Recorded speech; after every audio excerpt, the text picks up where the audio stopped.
What's up, guys? Welcome to the live composing show. Happy Friday. This is kind of strange. I don't usually do live streams on Fridays, but this week we had to switch some stuff up with our family schedules. So I'm really glad that I get to be here today, and I hope you're doing fabulous and you've had a great week. This has been actually a super busy week in my world. Surprisingly, I don't typically do a lot of film scoring, but something about January, I don't know. I've been on a lot of film scores. I have a documentary I'm working on, do some like short films and video promo type things, and then the normal video game soundtrack stuff that's going on. And Dark Dice just had the big album release. I think it's today, actually, yesterday or today. So go check it out. It's called Darker Designs. It should be up. And that's the album I got to work on with Nobuo Uematsu, Yuzo Koshira, Austin Winery, and some other folks. So crazy experience, super wild.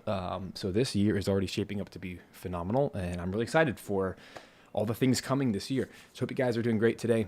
What are we doing? Well, we're working on Star Fox 64. We're continuing our arranging to get ready for the Kickstarter, which is actually launching in 2 weeks.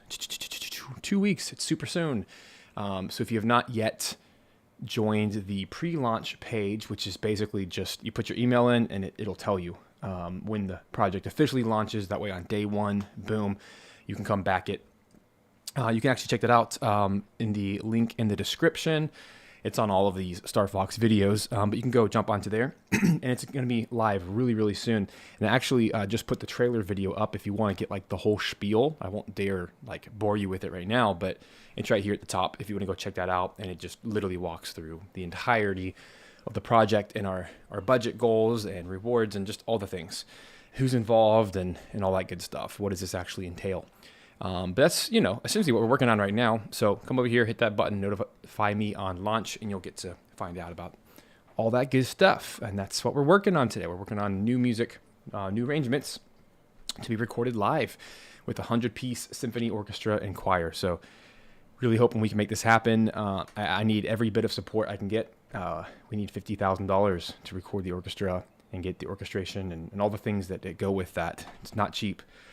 But I think it's going to be worth it, and it's going to be an incredible experience. And those who back the project get to come be a part of the actual live recording streams as well. And it's 16 hours. It's 4 sessions for woodwinds, strings, brass, and choir. So super cool. I hope you can be a part of that. It's just going to be a lot of fun.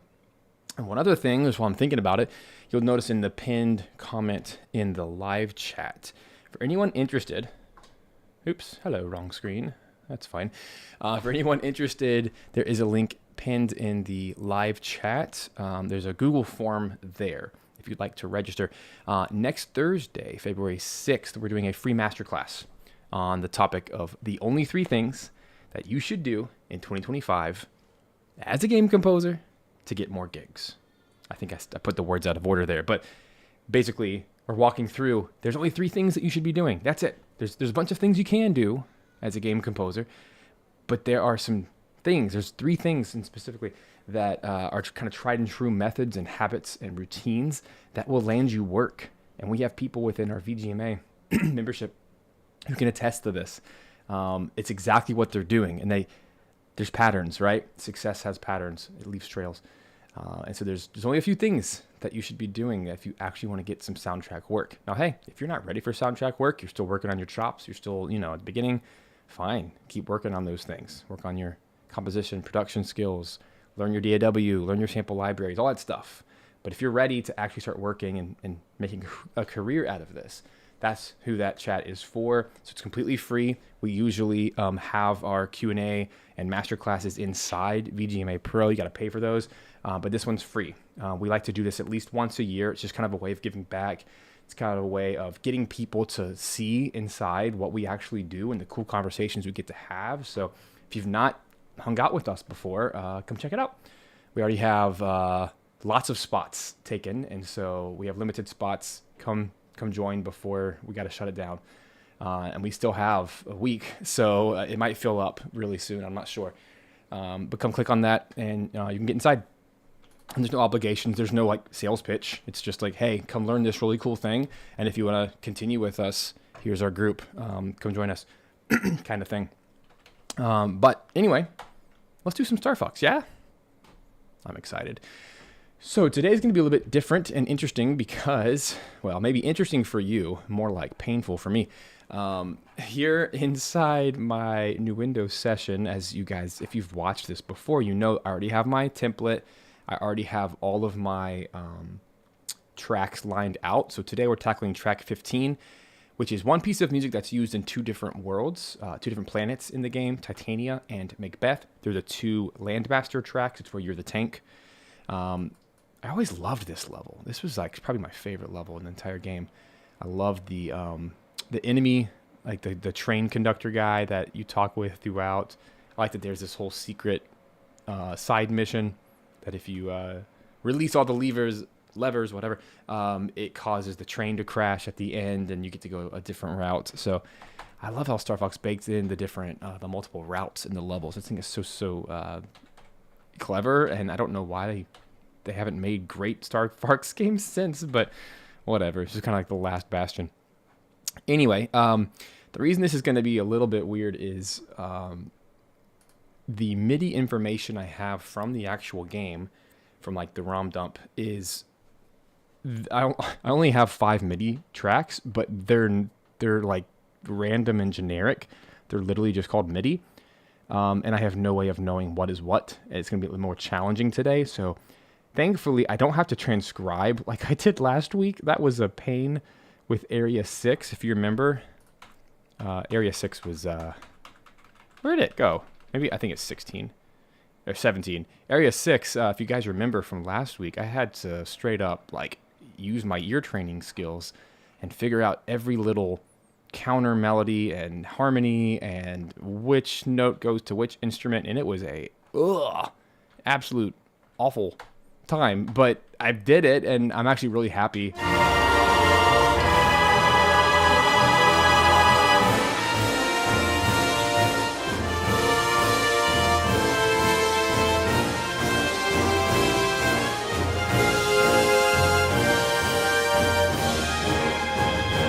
All these moving lines are just bananas.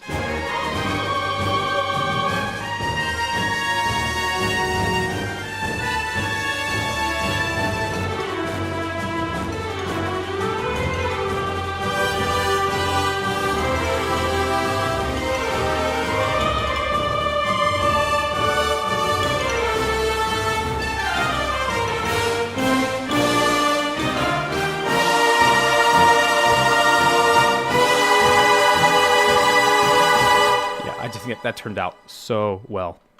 I was very happy with that. So now today we're going to kind of recreate that experience, but with the Titania and Macbeth track. And if we have time for more, we'll do more. This one's actually pretty short compared to many of the other tracks. I think it's only a minute loop, if I'm not mistaken. So if I look at my time code here, 1648 is where the loop starts. Yeah, so 1748. It's exactly a 1-minute loop with a 2-bar intro, which is a 4-second intro, so it's only 1:04. So we might be able to tackle more today. I would like that because I'm not behind. I'm right on schedule with getting this thing done. But anytime we can tackle 2, it's beneficial. But let's take a quick listen to the piano MIDI just to kind of see what the track is, and we're gonna have to start orchestrating it.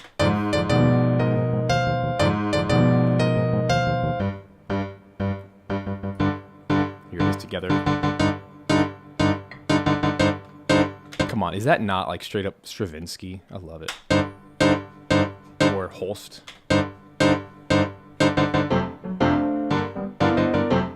Granted, this doesn't sound right because some of these are supposed to be the percussion 10 channel, but I don't even know which one.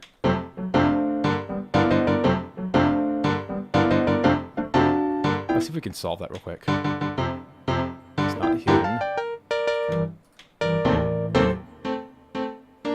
These all have notes in them. That's what makes it weird.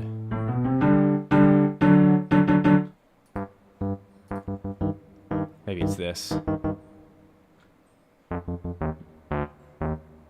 I don't know. It's like all baked in together. Maybe that's a snare drum.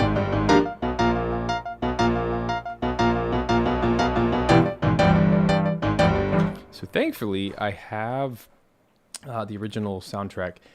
And part of my prep before I did all these streams was I went through and I actually chopped up every track from the soundtrack and I perfectly aligned it to fit perfectly within the BPM. And I had all my markers made and everything. That way, when we come into a hurdle like this, we can actually solve it. So here's what the original is. Which I'm going to have to just kind of listen for a second.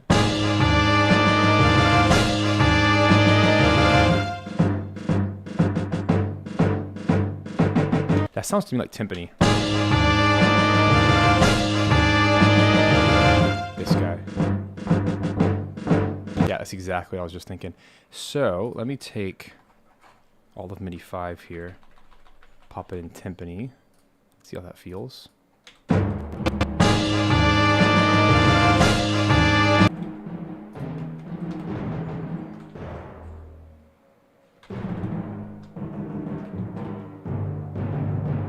That's so Holst, isn't it? The planets.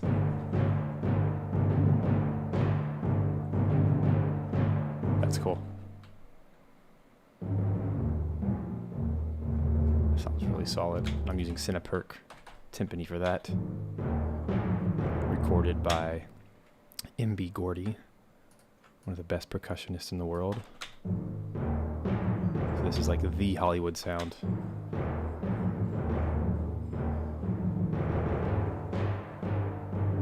Feels good. Yeah, you got it. You got it, George. There we go.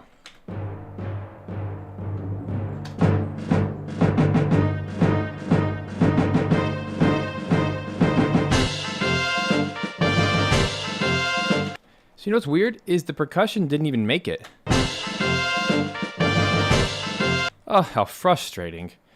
So, let's solve that first, because that's just going to bother me that it's not even in MIDI data.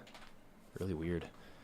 But this is what you get for, you know, using software tools to convert N64 files to MIDI. Like, it's not perfect. But it's infinitely better than a fan arrangement, that's for sure. So we're going to use the crash cymbals here. They stop them after they play it.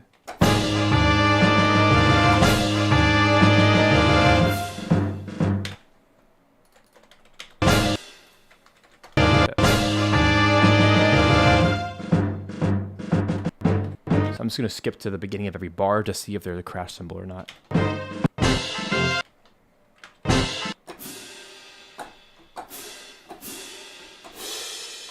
Actually like this one better. It's an octave below. Take all my information.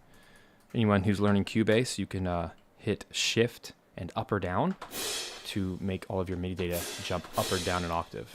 Very, very helpful. Hey, what's up, Jason? See, I'm glad I'm doing this on a Friday because now different people can watch who normally don't get to come live. So, hooray! There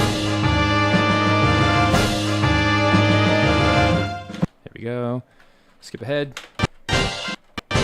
Sounds like there's one here.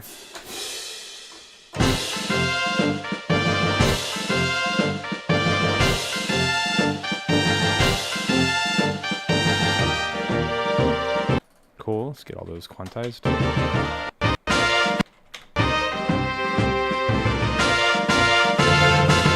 Alright, so there's 4.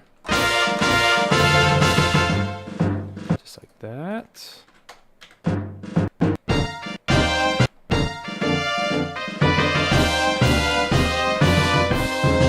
So there's only 4.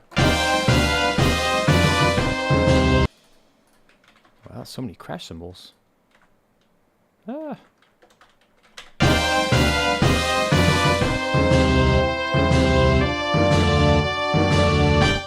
Okay, off beats.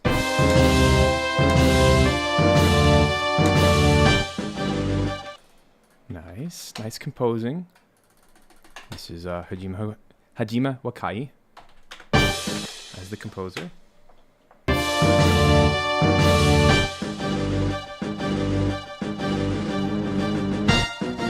Is that a crash cymbal? I can't even tell. Kinda. Just gotta make sure that they're the closed. Yeah, again. Sounds like a trumpet, but...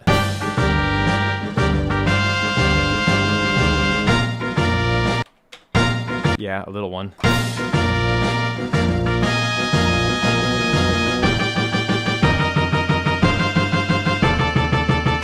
You do not hear music like this anymore.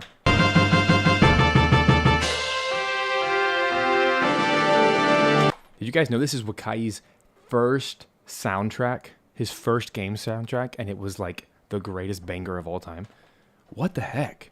That reminds me of Grant Kirkhope. His first soundtrack was GoldenEye 007. Are you kidding me? Like, how does that happen? Like, imagine you got your first game soundtrack today, and it's Star Fox 64. Like, insane.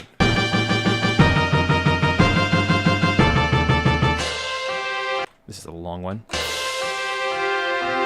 I feel like because of maybe his inexperience, he just straight up leaned into his artistry. And it's like, it's so uniquely him. And everything in here is so good. Now we also have Koji Kondo of Legend of Zelda and Mario fame. He wrote several of the main themes. He wrote the main themes. But for all these planets, all these like ancillary background music stuff, this is all Wakai. And I actually like the Wakai tracks better. I think they're so interesting. Maybe not better, but equal. All right, we got the Piatti. I feel like all of these actually have a kick drum with them. Not kick drum, a bass drum. Or toms, I guess we could call them.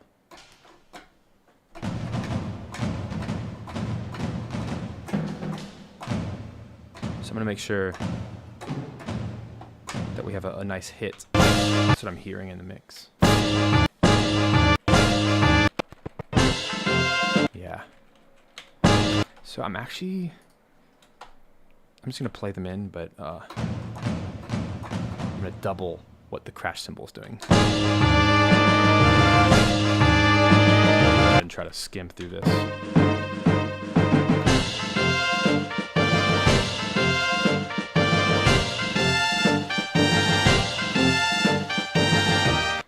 Like that. Jump to the next section.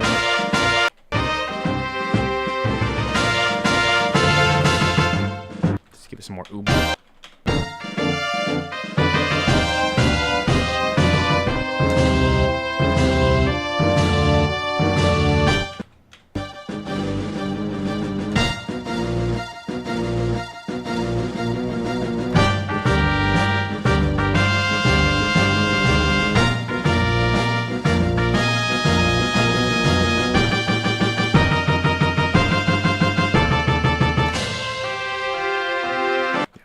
Good.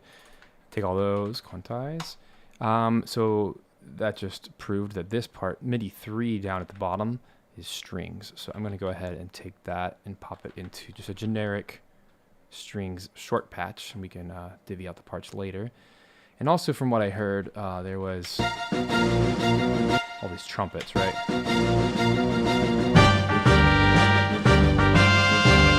Yeah, so this is brass. This entire thing is brass, probably trumpets. So let's just start with trumpets, and we can farm it out to horns when the parts get lower. This looks like low strings to me. It's kind of hard to tell which is which.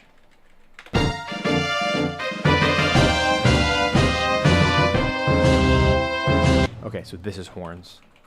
This is horn. This is low brass. So it's probably horns and trombones. And then this is low strings, 100%. And that's why it's so nice to listen to the original with it already in the session like this. So I'm glad I did that. So this is low strings. So maybe I'll just put it in cellos for right now, and we'll start farming stuff out. So yay, now we're done with this awful MIDI data. One important thing I have to do while before I farm it out, I'm trying to save myself time here. Go to the pan, and since all of these were already panned in the N64 to help spread them out, because, you know, strings were left and whatever, trumpets were right. That was how they could spread it out. I want to make sure that I'm going to go ahead and nix all of that before I start copying and pasting all my MIDI channels. So I'm trying to get smart this time. So this was the all the horns and stuff. See, they were panned to the right, as expected. But it just becomes such a pain later if I have like 20 of these and then none of them are panned, or they are panned by MIDI, which is just no good. So I'm going to take all of this. And really all we got to do from here is section by section go through and try to make everything cohesive as an ensemble, like as an instrument group. So strings, woodwinds, brass, etc. And then we can kind of go from there. Hey, what's up, Alexi? No, this is not composing today. This is arranging. I'm arranging Star Fox 64 music. Let's start with, I feel like I can actually maybe start with strings right here.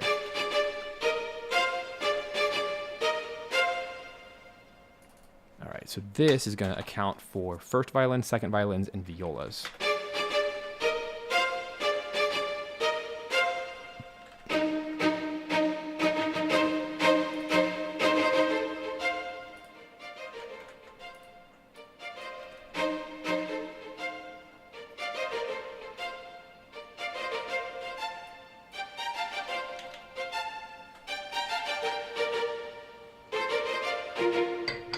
You know what I forgot to do? Forgot my snare. Remember, that was not in the original MIDI, so I have to do that next. Sorry. I said I would. I did the bass drum, which I'm effectively using low toms for, timpani, crash cymbals, and now I have to do snare. It shouldn't take long.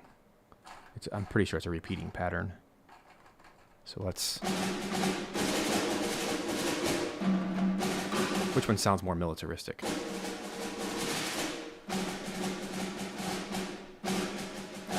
like that one.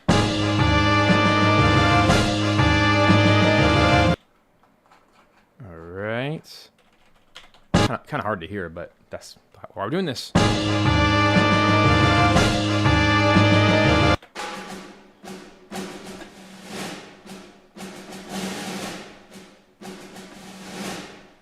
That's what I'm hearing.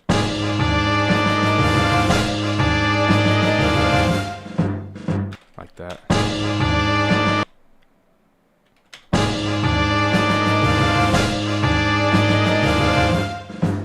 And then it's a new pattern. So I know you can't see that super well. I'll just hang on this screen for a little bit while I get this snare under control. And I'm using a separate key here for the snare roll. And I should probably have everything set to 16th notes. Are those triplets? Triplet. Yeah. Yeah, those are triplets. 8th note triplets.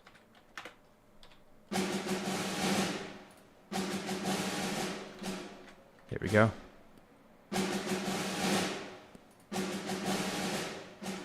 That works.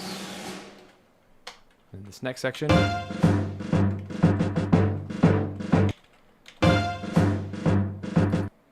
This is interesting.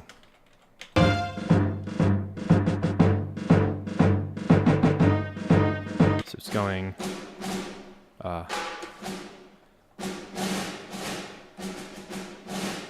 so like bump. I'm playing it like this. I'm trying to use the roll as the triplets.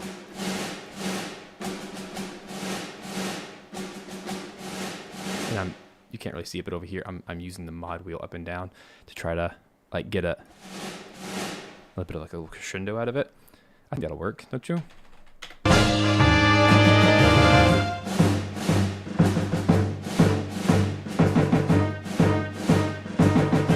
I'm not doing it right.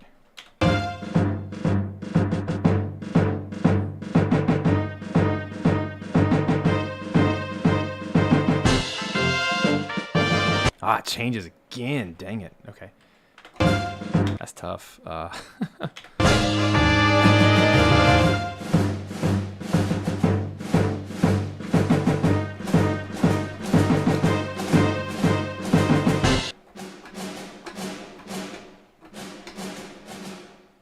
That's going to be hard to emulate.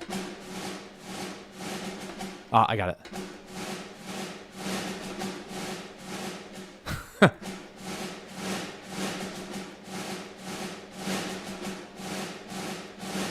Dang, that's hard to do.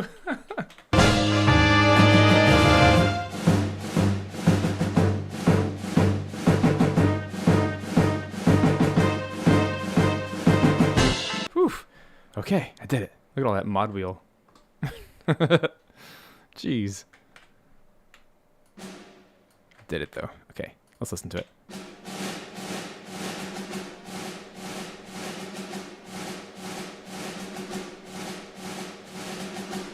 Oops, those are off.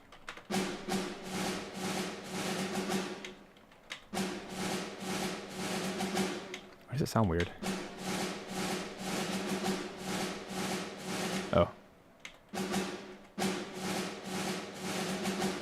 Okay, cool.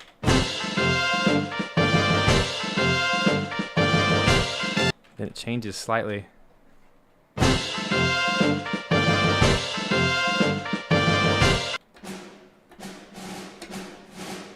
Ah.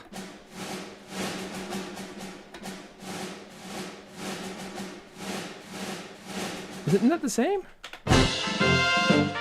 No, it's slightly different.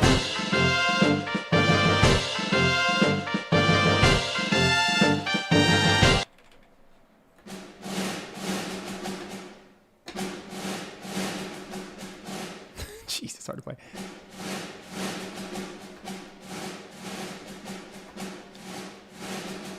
I think that's what it is.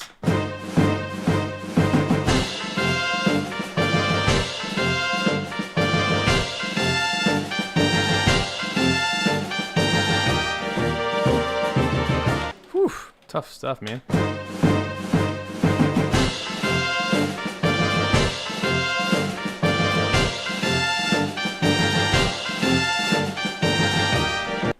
I think that was it. Sorry, this is the most boring part of the day, but I gotta get this in or else I'm just gonna forget about it.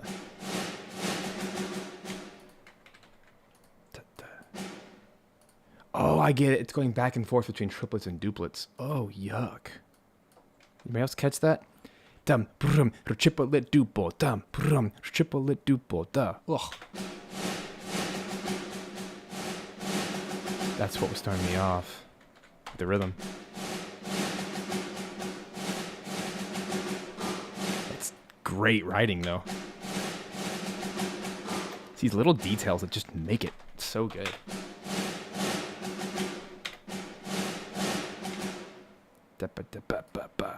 So these should be 8th note triplets like this. Takata duple bum. Which makes sense with the militaristic march with, you know, military stuff. Cool, we got it. And then let's get the next section. Hopefully something will repeat at some point. If not, whatever.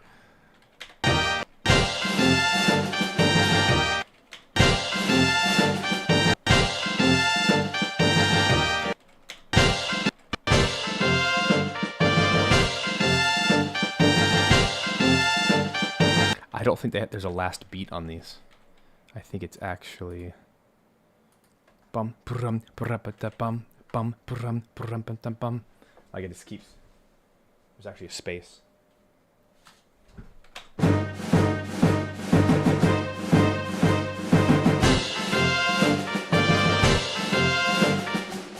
Like here.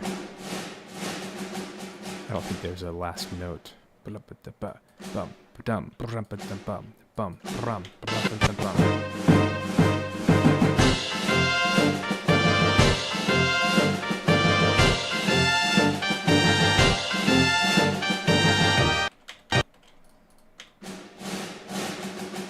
I told you it'd be maybe fun for you, not for me.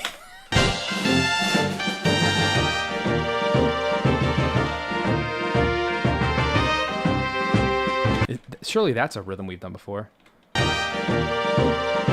Nope, it's on the beat. How annoying. Every 4 bars is slightly different, but that's really good snare writing. Ah. Let me think. Let me figure out. Well, that's not where I was. Ah! Here we are. I feel like you guys can't see any of this, so here, I'll put it right here.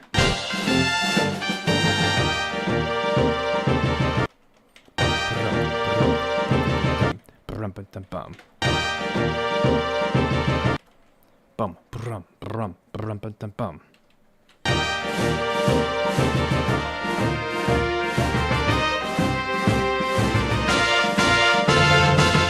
Cool, that's it.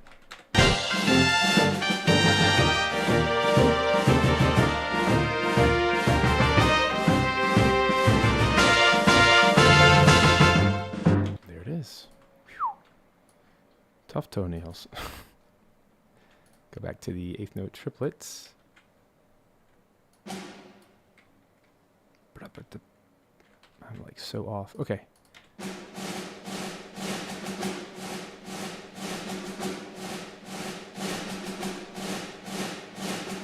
Phew. Okay. We're going to make it, guys. We're going to make it. Don't worry. I'm saving every 4 bars. There's no way I'm crashing today.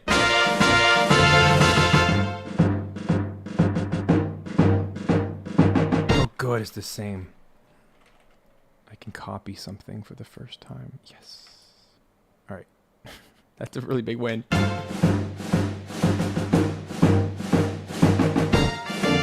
right. Hear what this one is.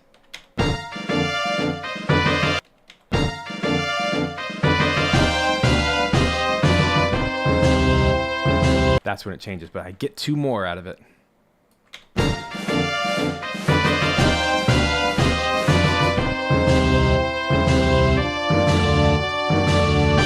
Wow, there's actually no snare there. Interesting. I like it. It's a nice little transition. This is new. Oh my gosh, it's complicated. So it goes da.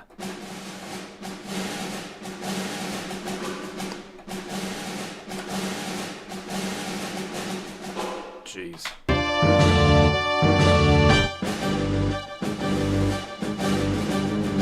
have to listen to it again.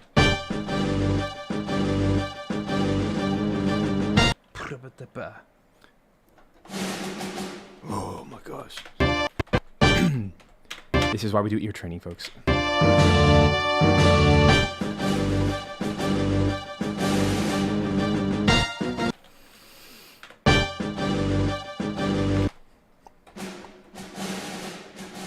That's gotta do.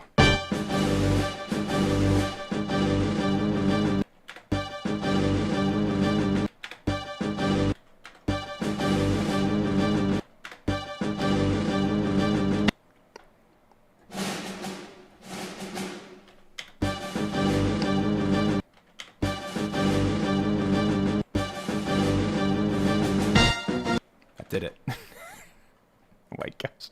I feel like a beginner today. That's okay. I didn't know I was gonna have to do any of this by ear, but this is the gig, right? So the triplets. Yeah, they are triplets. Just gotta get them sorted. As long as someone's enjoying this, I'm happy. But I need to be very careful with my quantizing.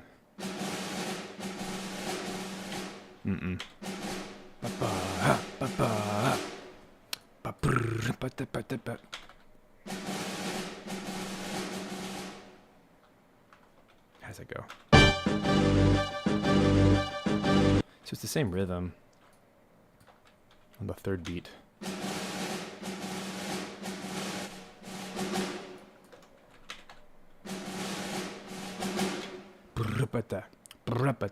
Right? Right, technical term right there.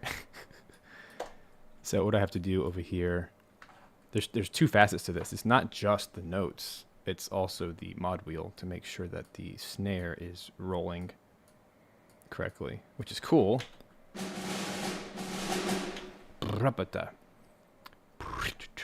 Oh, yeah, that's it.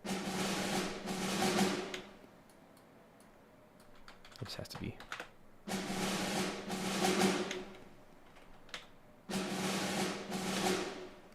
I think here I'm just going to do this.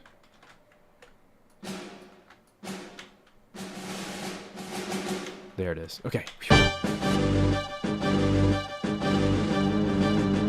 Repeta.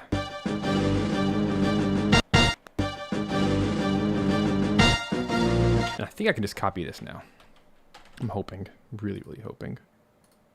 That's a complicated rhythm that I'm probably gonna do it 4 times.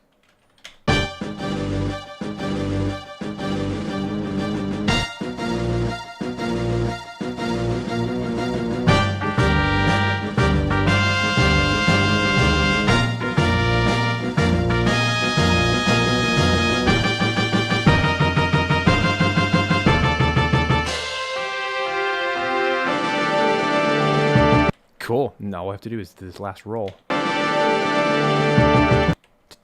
Cool. I can work with that.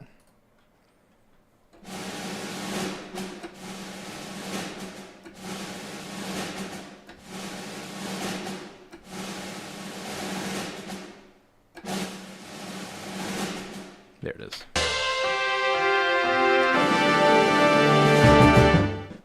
Sweet.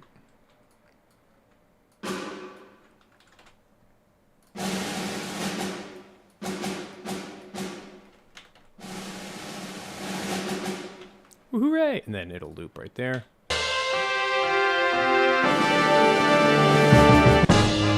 And then the actual loop starts here.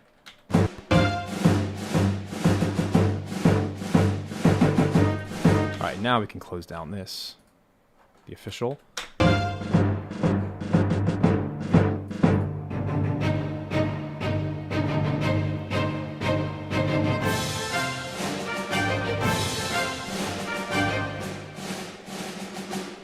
Alright, now set a main volume. For all the snares.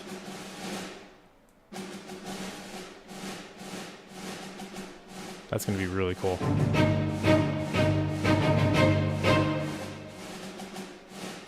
Snare is very important in this track.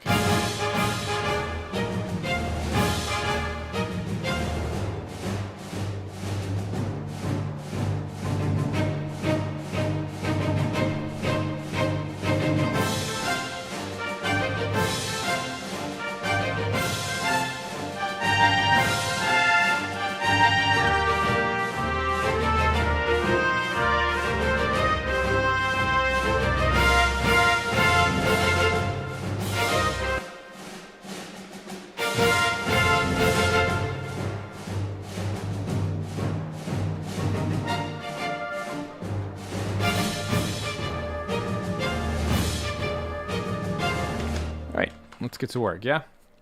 I think I might just start with brass. Keep it simple. Top down. So I have short, short, long, short, short, long. So I'm going to put these up here.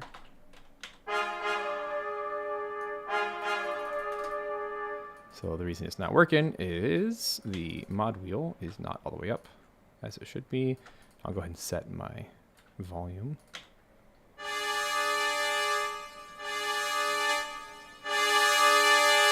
And for these, I'm going to go ahead and do a crescendo like this with my mod wheel.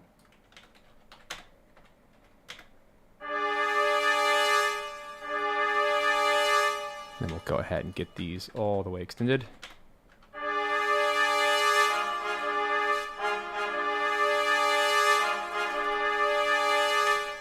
And then we'll get the main volume and mod wheel of the short notes.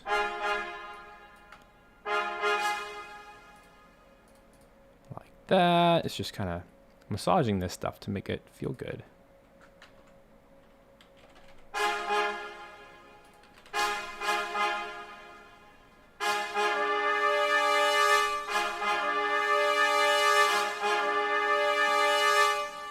Go.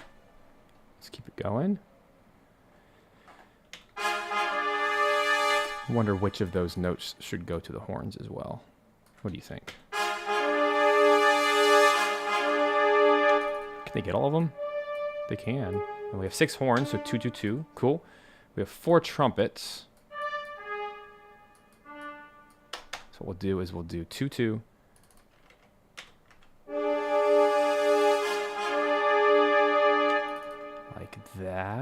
So far, so good. So I'm going to copy this into the horns. Keep just the top 2 notes for trumpets. And since, again, I'm doing 6 horns, they can each do 2 notes. This will be a pretty balanced brass section.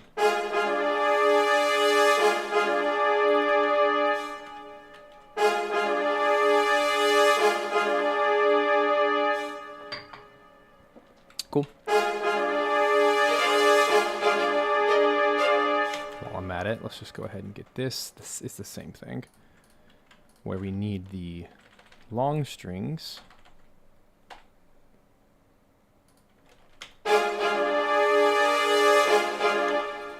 These are clearly violins, so let's just go ahead and get them.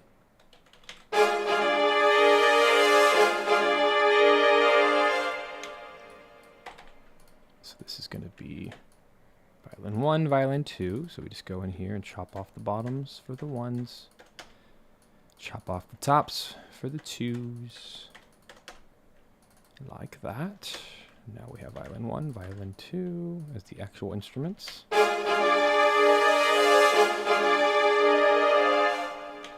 we'll go ahead and take these, drag them down to where they actually belong. Violin 2 land. Oops. Like this, and same thing, we'll just go through and chop off the tops for the 2s and the bottoms for the 1s.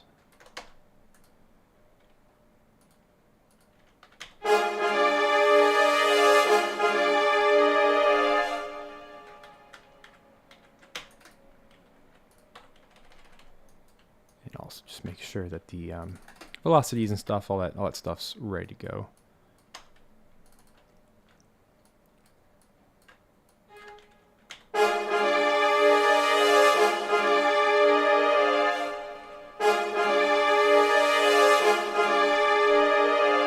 I think this would also work really well in the woodwinds. There's no reason not to have them. They're not in the original, but I feel like that'll work really well if we do flutes and oboes at least.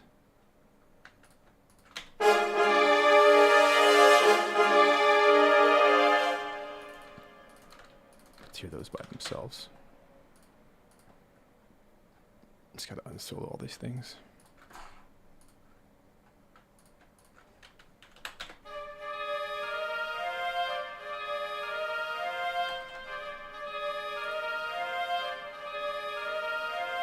Might as well put them in the clarinets too, since we're doing all this. Makes me wonder, actually.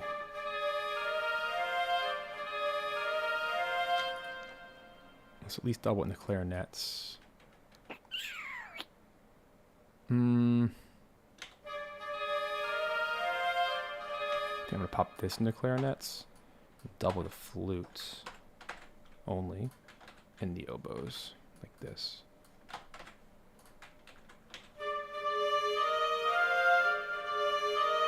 That feels more balanced. That way the clarinet's doing the harmony only. That should pair well with the strings, and I'll do the same thing with the violas, actually. So we're going to take the violin 2, push it to violas, and then take the violin 1 and just double it in the violin 2s. That way we're just getting more people on that melody, because we're fighting against the brass. That'll sound just, it's stronger entry.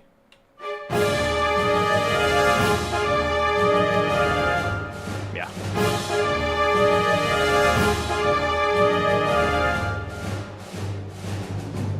Sounds like, gosh, this sounds like the planets, but also sounds like Mario 3, Super Mario Brothers 3, the airship. I mean, literally the same guy, Koji Kondo, was the co-composer of this soundtrack, so you never know if he was using this, if Wakai was using Super Mario Brothers 3, which was right before this. I mean, granted, that was the NES, but still, it was only, what, 5 years removed? 10 years? This is 1996, I think. So it was pretty close. So, like, that was very fresh musically. Even this part, the dissonance. Like, I'm totally expecting to hear of things, either John Williams or that's even the Imperial March, isn't it? Or the Mario. It's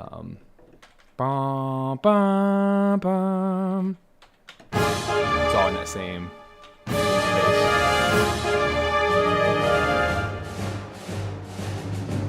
All right, let's solve this. Okay, so this is just low strings here. This needs to be in the cello, and then we'll double it. Let's hear those. Yeah, Mahler is another great sound alike, Andrew.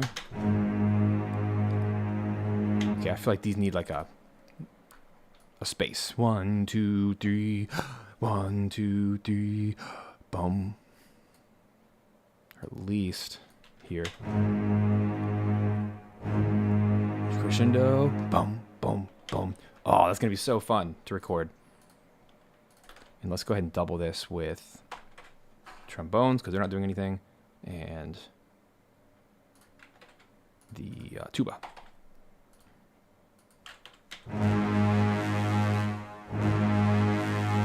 But tuba I have to put an octave higher.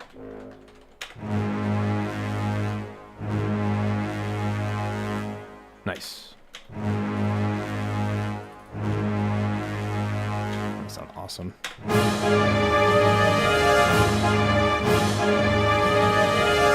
But is that gonna work with the horns going for through the beat, like through the bar? Let's see. It actually works. I'm wondering.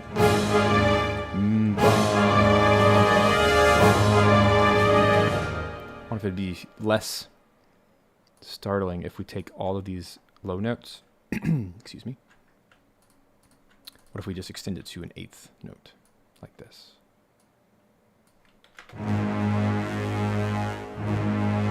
Is that enough breath to do fortissimo? I feel like we have to have that rest. I don't know.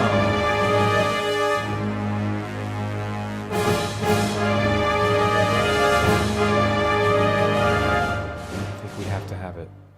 Yeah.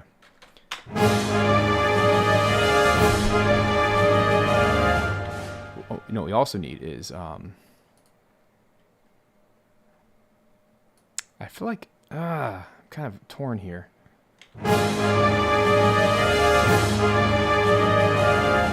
Trying to decide if I should double the octave up like piccolo and violin ones. Here's what it would sound like. Might be overkill.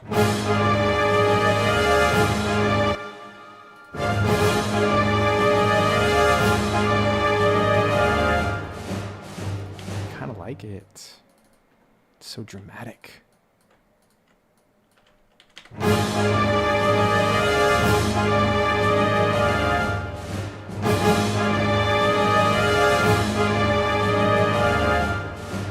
But I guess it wouldn't be piccolos then. Piccolo. It would actually be... Let's just try this. Flutes and violin 1. We'll try going up the octave just to give a bit more drama.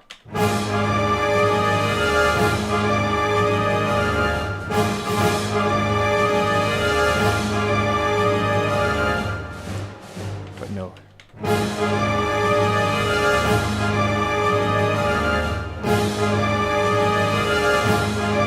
Yeah, I don't even like having the bum ba dum, just the.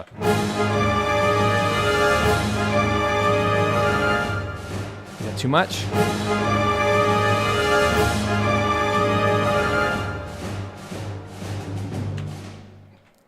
It's only too much if it's like in this style, either you go all the way or not at all. So it's almost like, where is it?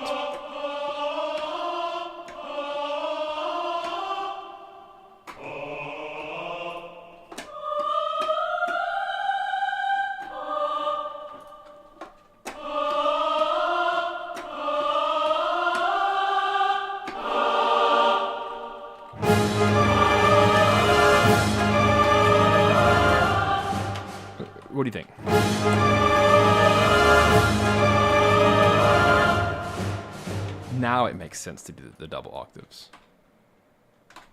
So let's go ahead and make all of those quarter notes, but we're going to extend them for legato, and then we're going to chop off the ends.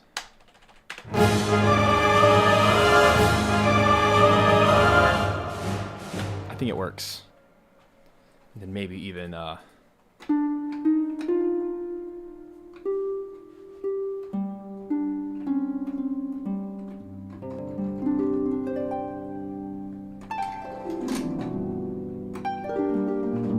me try something.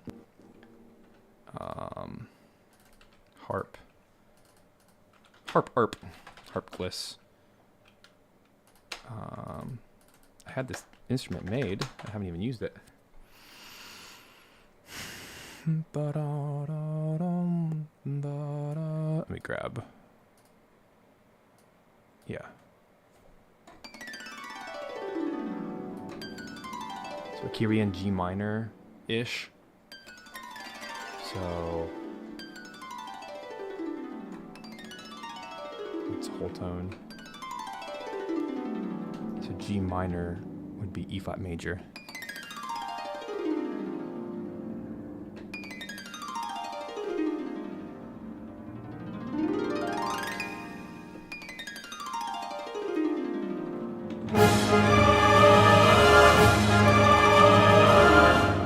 There it is. That works.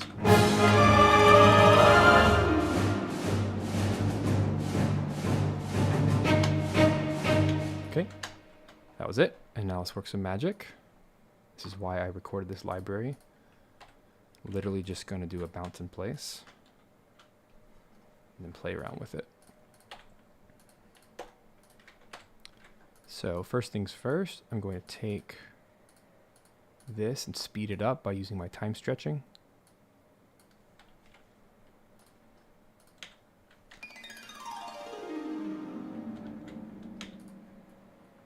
Ah.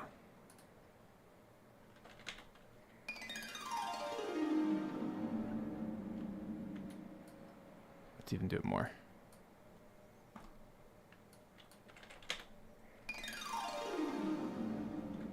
Too much.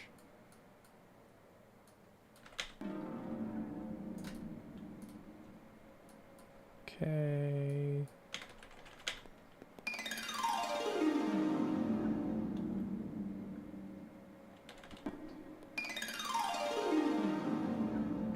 Maybe like there. We'll just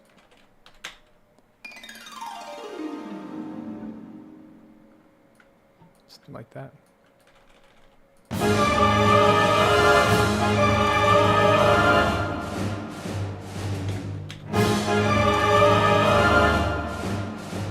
Still a little slow.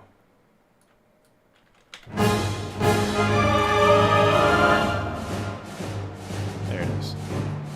Just kind of let it ring.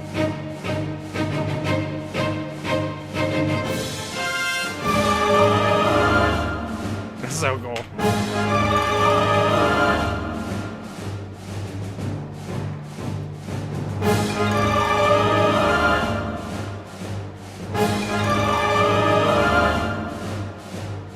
Yeah, it feels good.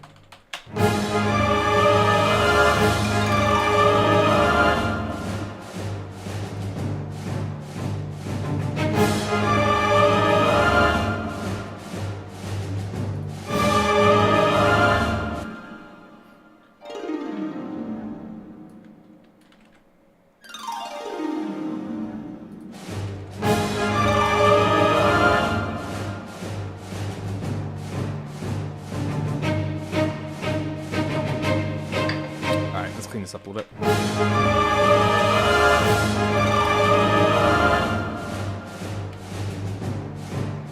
Alright, so this entire thing is low strings, so I need to go into my short and just go through here and kill all of the... Oh, I see what's happening. I can see what's happening now. Alright. That's viola.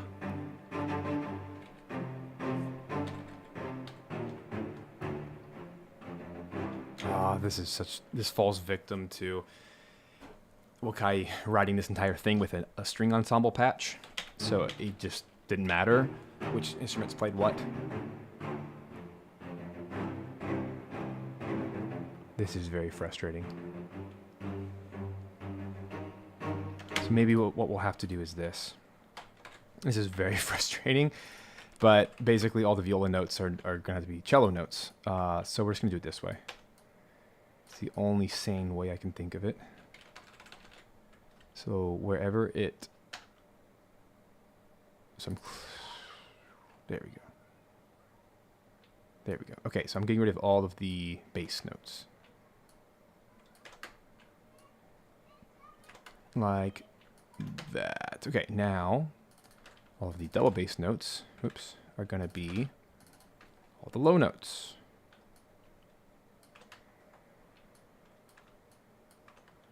There's not a pretty way of doing this.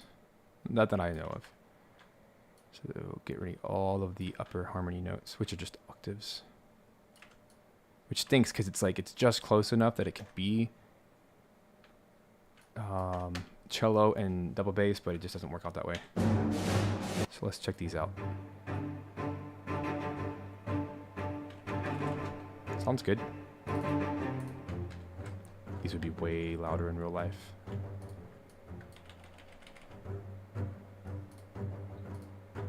Which means I need to take the velocities up.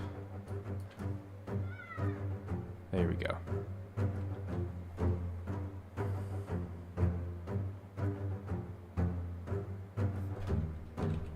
There we go.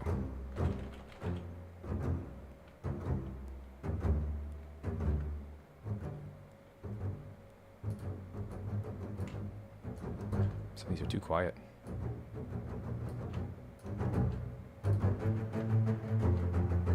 That sounds like Kingdom Hearts. Hollow Bastion.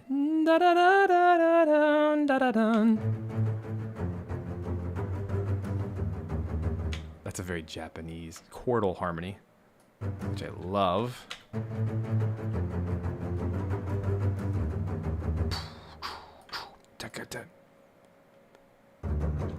Cool. That's going to sound awesome. The cellos also a bit louder.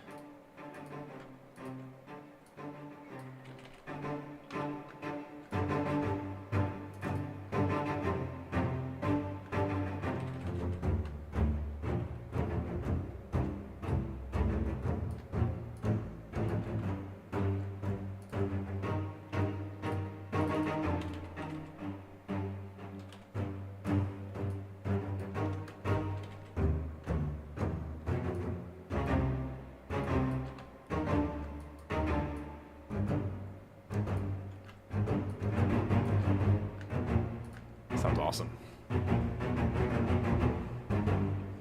See you, Sarah.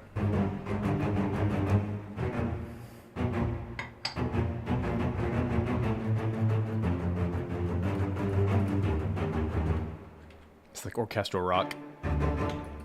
Love it. Now, I'm assuming the violas will be busy anyway with all this upper stuff, so hopefully we can get them doing something. Or maybe doubling, but I don't know. It's just such a cool driving string line. All right, so let's check it out. See what else the strings are doing.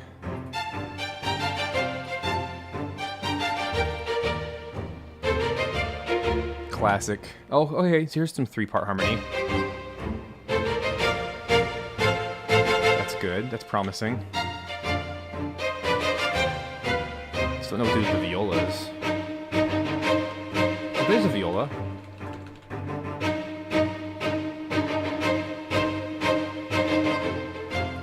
Gonna be a little bit of a trial, but I'm just gonna duplicate each of these parts with the intent of splitting these in a way that makes sense. I do trust my orchestrator, but it's also just a whole lot of work that I wouldn't want to put on someone else necessarily.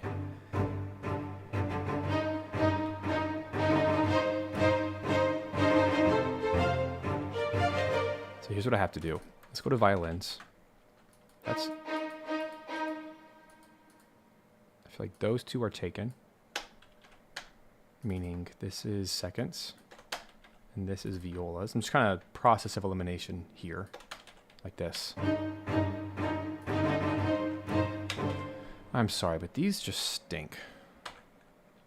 I am just not impressed with the TSS short notes. I love the longs.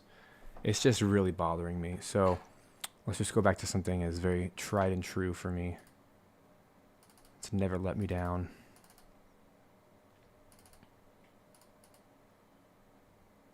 Which is Adagietto. It's my favorite string library of all time. I've used it on hundreds of projects. Maybe even thousands.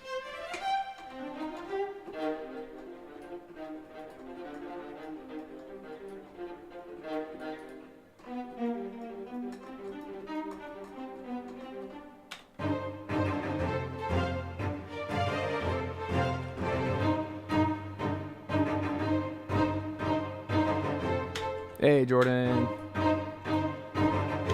Even that's just not doing it for me. Let's try Sign Player. I just need something good. There's a mid-strings short. Mid-strings inside Macbeth Arc. There's 2 of them. I'll see which one I like better today. Just, I can't have sluggish.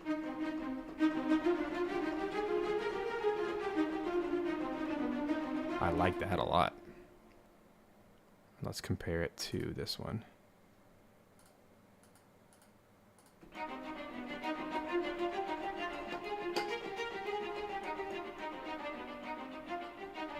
Yeah, I think I like the first one better.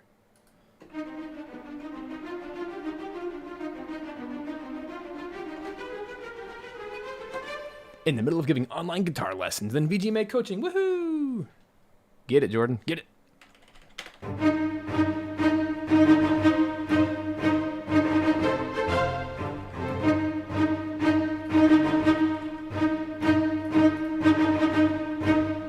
Why does that sound so bad? No, no, no.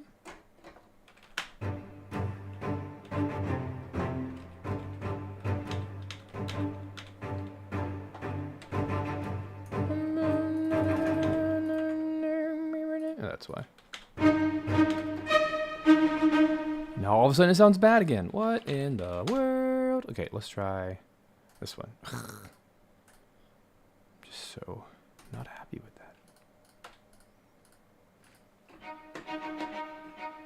That sounds clean.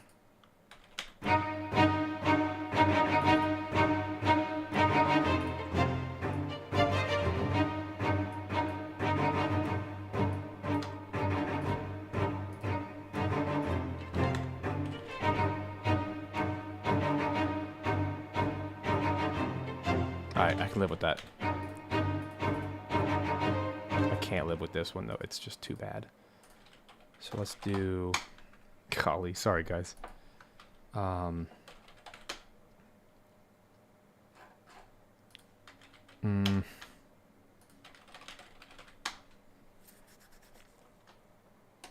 Maybe I'll like this better.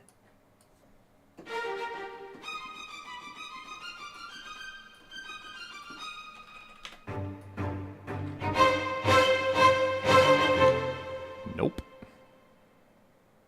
I just need short notes that don't stink. Okay? Is that too much to ask? Apparently it is.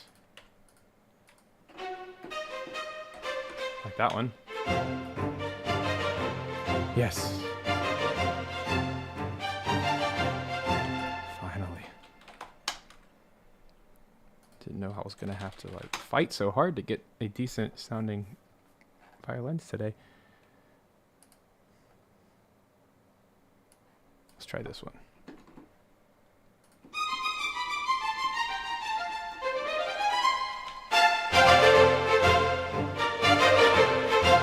There we go.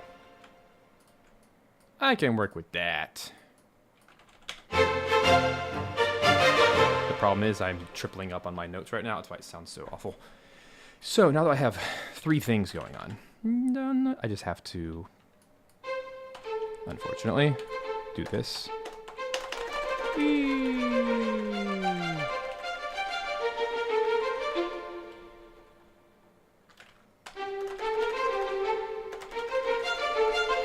Oh, it didn't work at all. Hold on. Oop. So really just this one bar.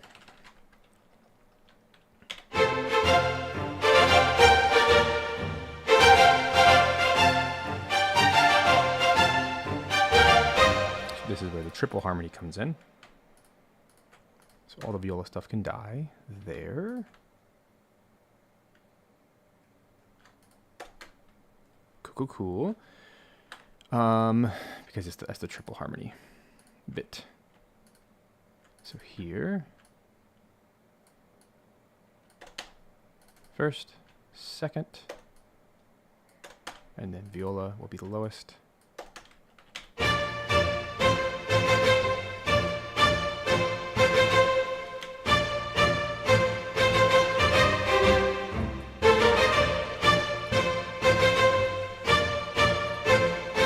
There we are.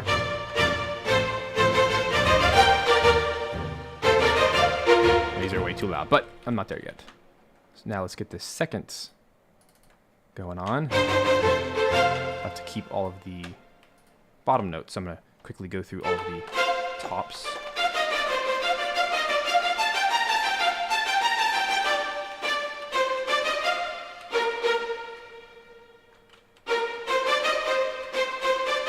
There we are.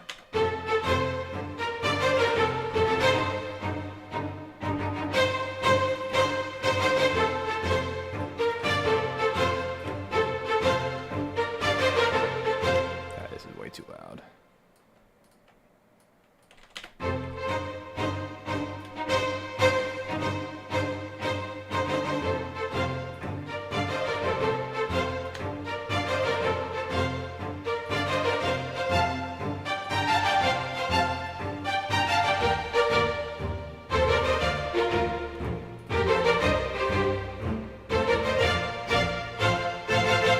Yay, we're in business.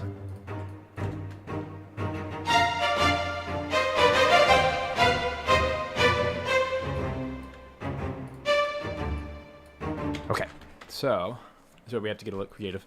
If you've lasted this far with me, well, you're just a very patient person, and thank you. This is not the fun part for me. But this is like the necessary. You gotta lay the groundwork before you can do the fun production side. I just have to split these up or else it just gets so overpowered. So let's get all the firsts.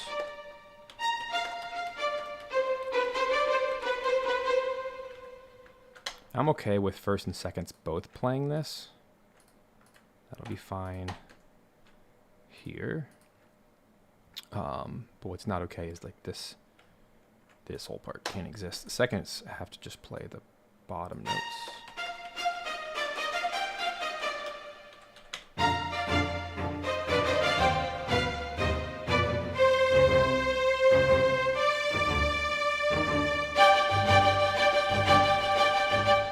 We'll get there. We'll get there. Hey, thanks so much. Hashtag hash brown. Appreciate it. So we're going to turn these way down because we're now doubling, which means both. It's not going to be 18 violins playing the exact same notes, so you just got to pull back.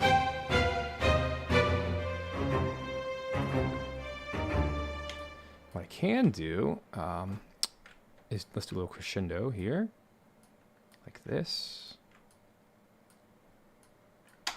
I'll just copy that like this, copy, paste, and then rename.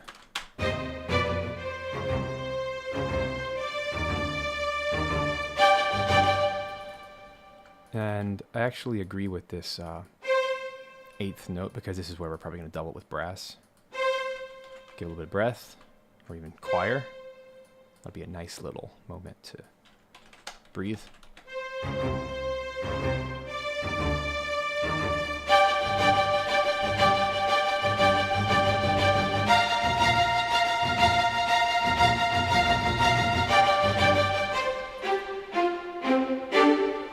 Interesting. So this is a moment where we have 4-part harmony, and there's only 3 parts strings. So,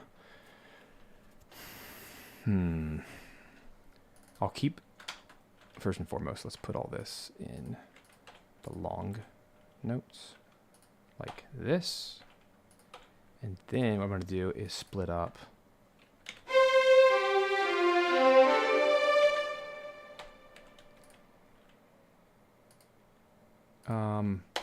Hate to be boring here, but I'm just going to put this into sustains. My orchestrator will split that up.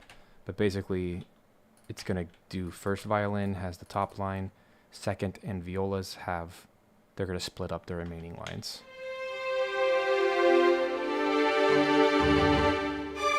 But it'll have that cascading effect. But what that means is these three are going to be less velocity. That'll be the kind of general effect, and then we'll do a big old crescendo with them, like that.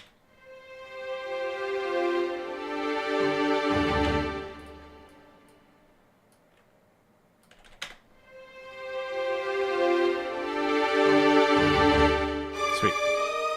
There we go. That'll work.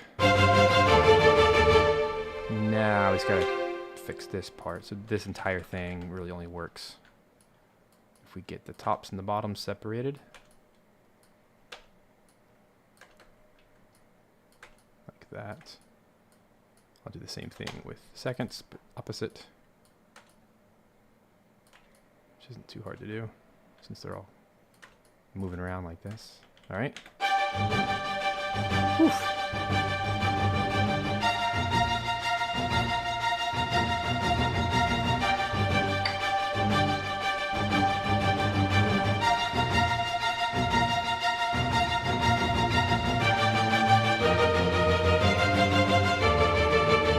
Such weird harmony. I love it.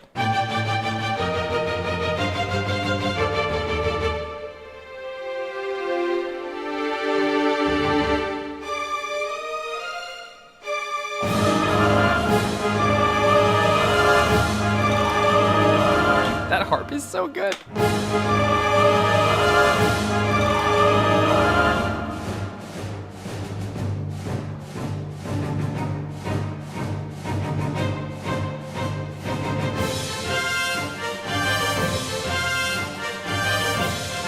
Let's actually get some real parts here. So the horns, they'll be fine playing these shorts like this. Sounds good. Hey, thanks so much, hashtag. Yeah, I'm here to make the best possible arrangements of these ever made. That's why I need your help back in the Kickstarter, please. Check out the link in the description. I've already knocked out like 12 of these, maybe 15 of these. But we're doing the whole, soundtrack.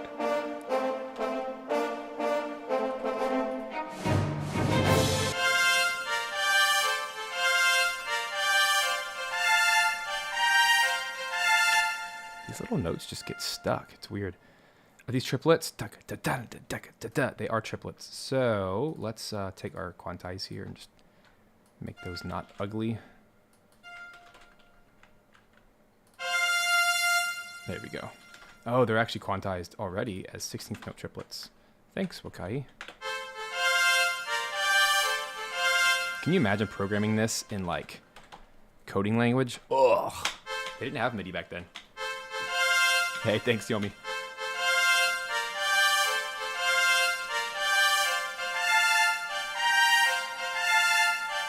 Sounds like all of this can be quantized like that. There we go. I cleaned it up. So this doesn't sound like trumpets to me.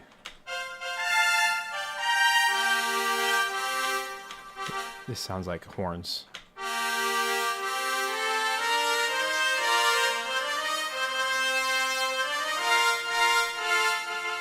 This sounds like trumpets.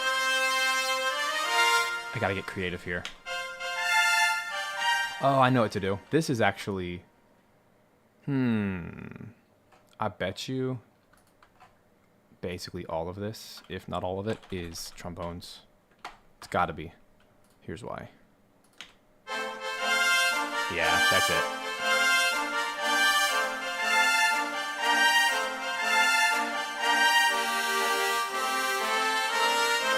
Because that's 100% a horn line.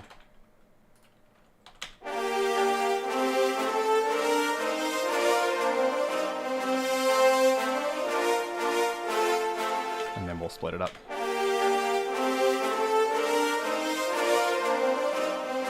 That's gonna sound cool. Maybe right there, we'll double it and start adding trumpets like this.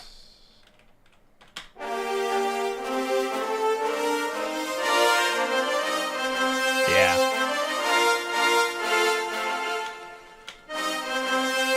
Only thing different is I only have 4 trumpets in real life, so so we need to do a couple things. Make these shorts. And then we need to change the number of people playing. So we'll just take off the top. We'll take off the bottom note, and then we'll keep these 3 as long as they can reach that note. I don't know if they can. Let's find out.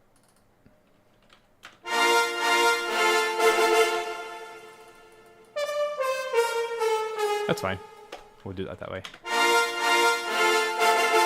Yeah, that sounds cool.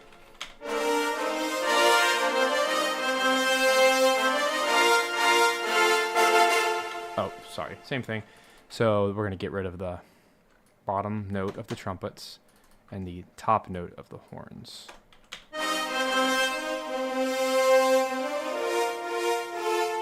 Cool.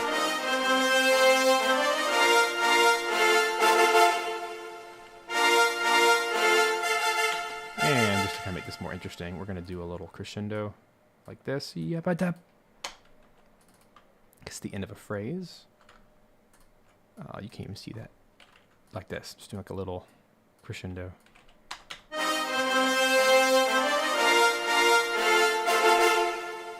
There it is. Cool. Thanks, hashtag. That's very kind. Thanks for taking care of my childhood. Well, I mean, this is my childhood too, so I'm right there with you, man.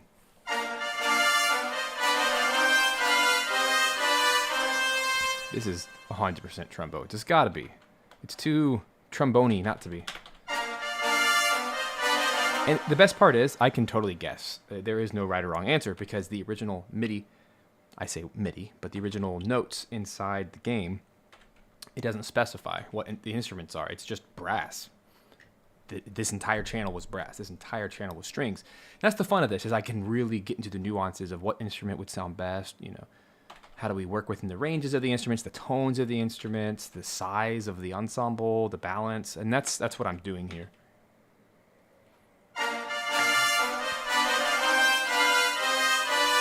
It's like right here, this. But so this even sounds like tuba stuff that we'll have to get into. So let's pop this into here.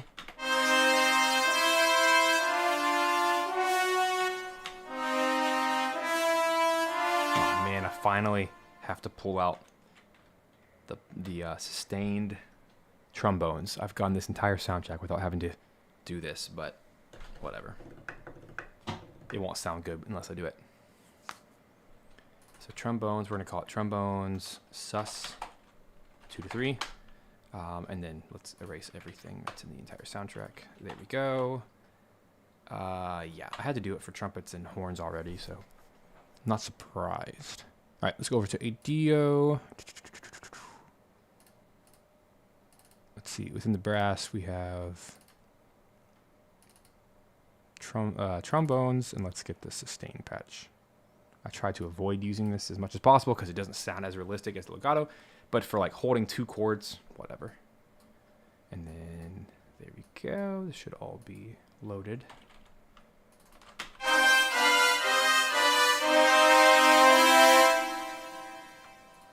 Control that a little bit better, and we're going to do a big old mod wheel sweep here, like this. Big old crescendo. Bana, breath. Bana, breath. Well, maybe not breathe there. Yeah, no. Yeah, we actually have to breathe here because they keep playing.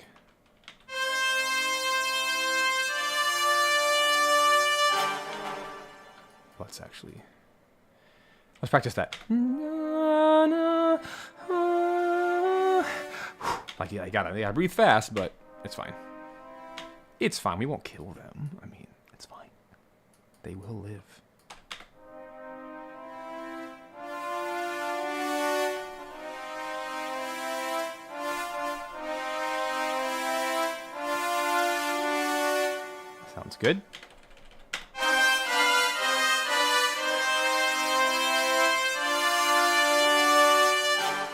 Cool.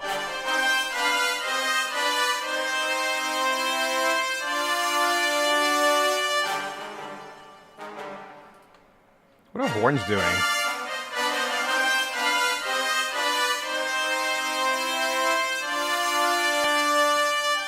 Oh, this needs to be short. Whomp. Oh, there's just so much brass writing in this. It's fine. It is good. It's just, this is tedious work. This is so tedious today. I was bragging about, oh man, it's only a 1 minute track. It's going to be so easy. Little did I know. I forgot how dense this track was. It's just constantly parts. So here's a moment where this should... I can't decide if this is horns or not.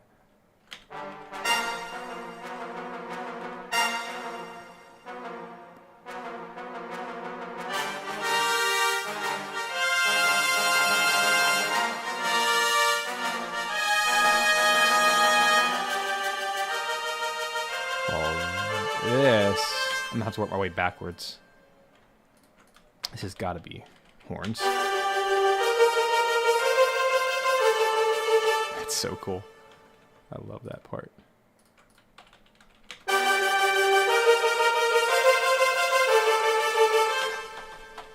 What you say, Jason? Okay, my childhood was Pong. Then when Pac-Man came out, I was dropped off at the local gas station, feeding that thing some quarters for an hour or so. Sounds great, Steven. You were fast. Ha! Thanks. Hey, that's the goal here.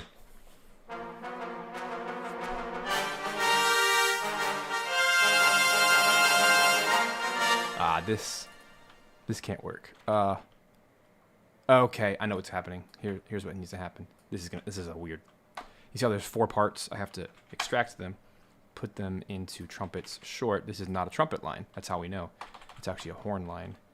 But because it's so thick, we're gonna have to pop it into one of these 2. Probably this one. It'll sound cool though. And that's now how we have confirmed that this is a trombone line. So this whole orchestration thing is just like a process of elimination. If a part is taken, you can't use it, so you have to use the next one. So it's all about kind of massaging it till it works within the ranges and, you know, divide notes and that kind of stuff. But this is the stuff, this is the arranging side I like to do.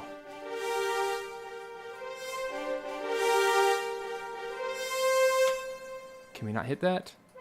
Oh, man. Oh, but there's a note there that's not even in the horns. Darn.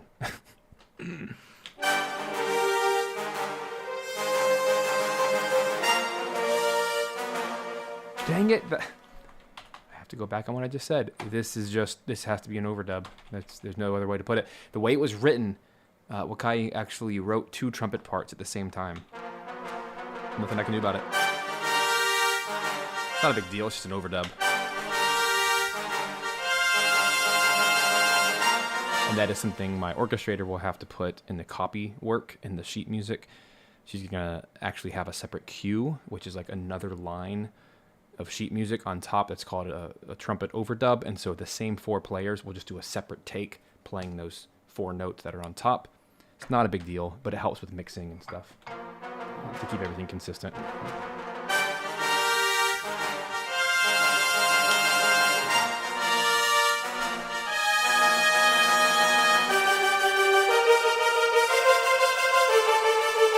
Oh, come on, trumpets, you can do better.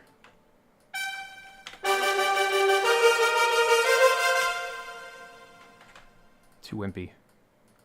It'll sound cool with all the strings and choir and stuff.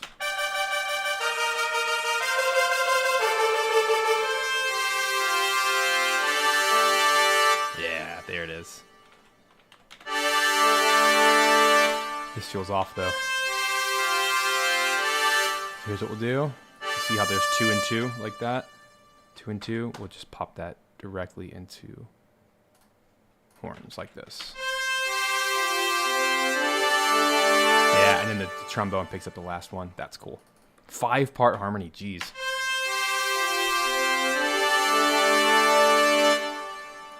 Gosh. Again, I will say, this was Wakai's first soundtrack of his life. How is that possible? Insane. This stuff is so master level writing. Like, like I can barely keep up with, like, doing it myself. I'm copying it. Like, I'm doing it by ear. Yeah. Insane, man. Some people are literally just geniuses. And they're just born with it. And they work hard. And it's insane to me. Anyway, there we go. We got trumpets, trombones. You can't even see what I'm doing. Sorry. I'm trying to create like a little cascading, since the notes are going down, then we also need to have a giant crescendo in the middle of all this. I like how Cubase Automation has this like in-between node that lets you just automatically create a curve.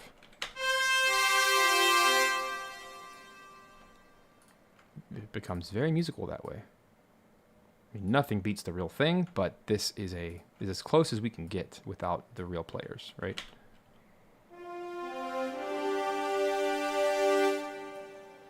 It doesn't even have to be a big curve, but just enough to give a little bit of motion.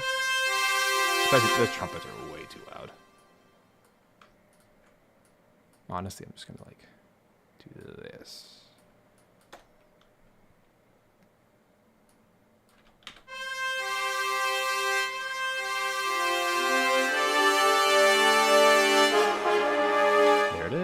Hooray! Okay, I've done nothing with tuba, so I feel like we need to double. Gotta double something that's happening in the strings, but without it feeling like just a random tuba. Like we gotta copy something that would work with this brass section.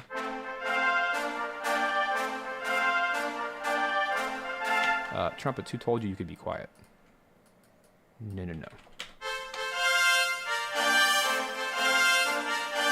So I'm wondering if it would double timpani pretty well.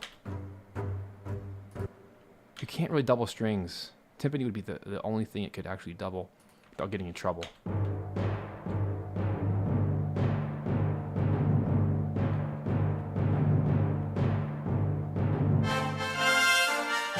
That's how I'm feeling.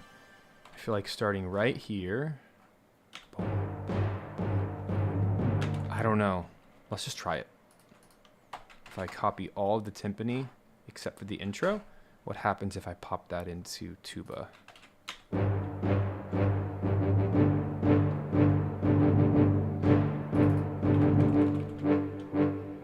Well, I can't do two notes at once, but that might be kind of cool.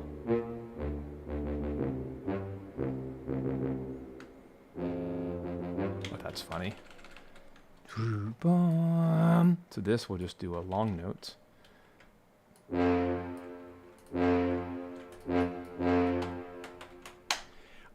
Sarah, unfortunately, we're not going to be recording that live. It's going to be a live event. However, I'll have something ready afterwards that I can still send you. So, fear not. But those who can make it, come to the masterclass.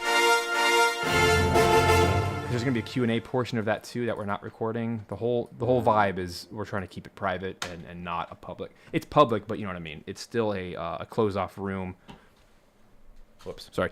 It's a closed off room, Zoom room. So it's kind of a confidential thing. I like that right there.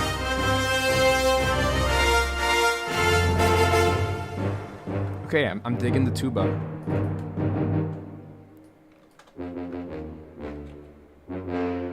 This might actually work, guys. Yeah, that actually fills out the bass.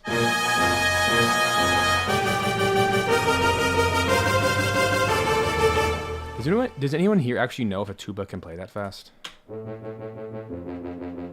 I don't even know. I know trombones can, easy.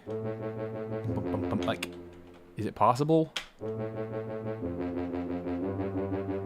Because that would sound really weird if we just do singles, bum, bum. But you know what? I might just want to be careful. Anytime low instruments play fast, it could be trouble. Like that. That probably is the wisest thing to do. Actually, let me just do long notes. Bum, bum, bum, like that. That might have a similar effect without... Like it gets all the harmonies. I don't know if, even if they could, I don't think it, in a real life situation where all the brass is playing together, there's no way the trumpets and the tuba are going to be perfectly in line, and it's just going to be like 1,000 takes of wasted time. That's probably the best right there.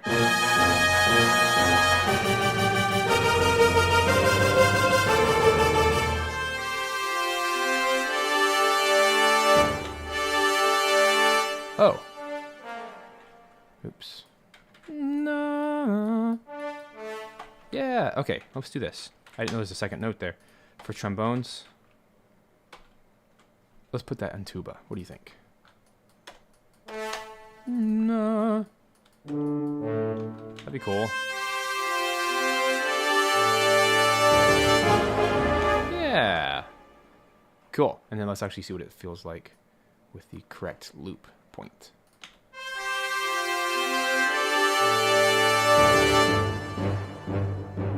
Ah, okay, that actually works because the timpani now has its own.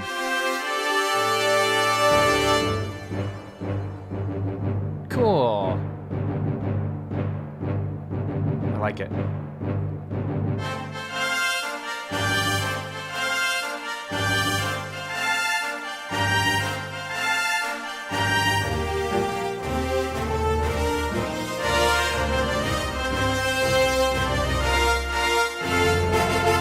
Feels good. Love when the trumpets come in. This part's not good.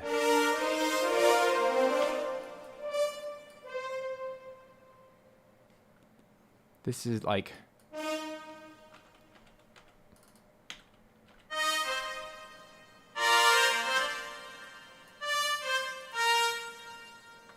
So we'll keep the two notes in the poly like that. Ba ba da ba da ba, and we'll put a little breath here so they can, you know, not die. Because, you know, they're humans and not machines. Yeah, that feels good. Same thing. Na da da, ya da da da da da. Yeah, that feels good.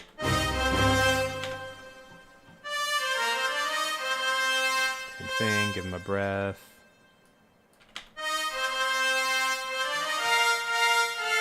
Cool. Whew.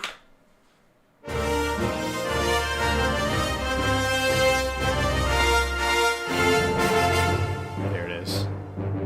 That feels really good with the tuba.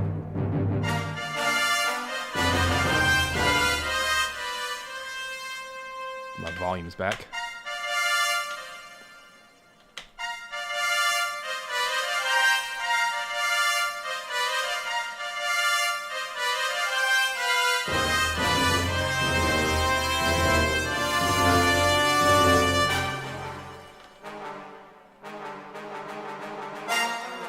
Is this okay without horns?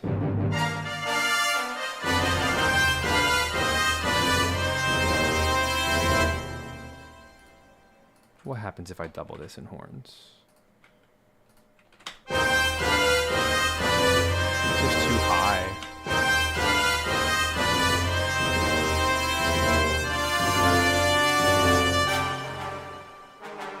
Huh.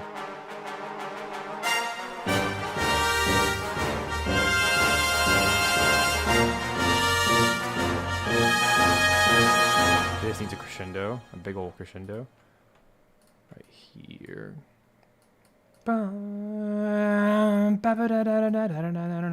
Right. This. Yeah.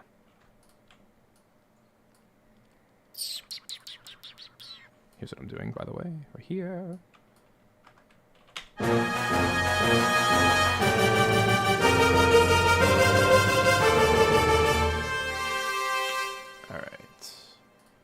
I like this horn part, but it's a little bit loud compared to the trumpets.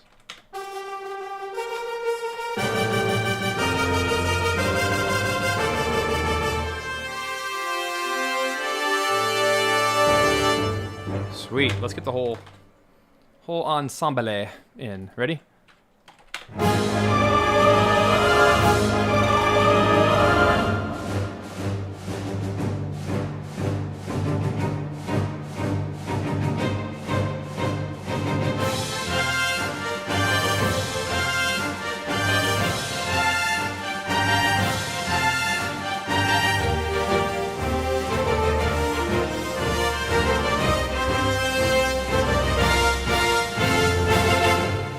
Turning out okay.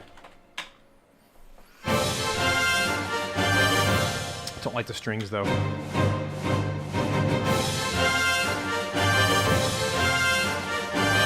feel like maybe these two should go to legato mode.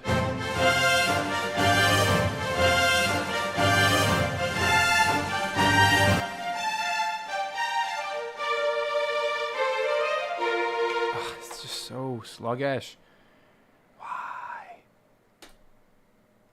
Maybe I can do look ahead mode. Let's see if that helps. Probably needs to be look ahead.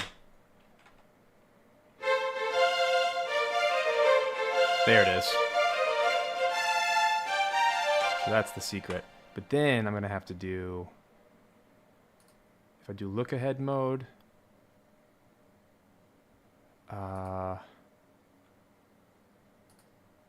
let's do legato speed, see if that solves it.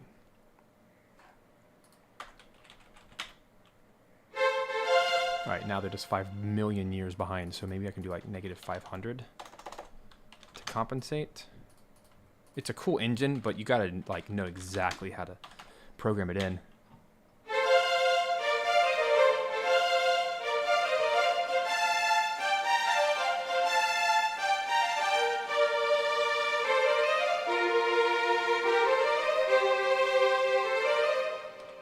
It's just woefully off. Let me try zero latency mode. It's not the instrument's fault. It's just the way it's programmed is very different than everything else.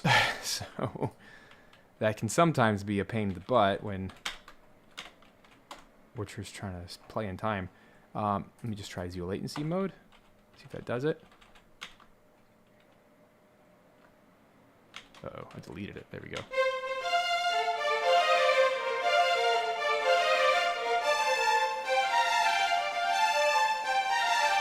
That might just be the answer. Okay, that did it. I knew there was a button in there I had to push to make it in time. And now it's amazing.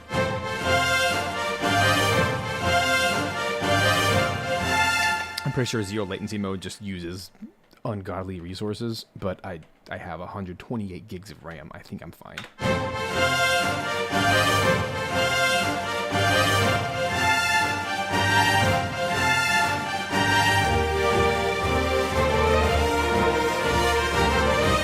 That sounds really good. In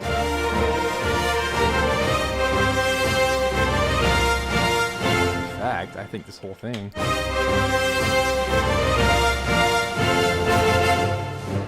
Dang. It's the best it's ever sounded. All I had to do was push that dang button. Who knew? Actually, I think all of these will do really well in that same patch. How about that? Learn something new every day. Hit the zero latency button. Like that, that makes all the difference in the world. Why is that stupid button not the default?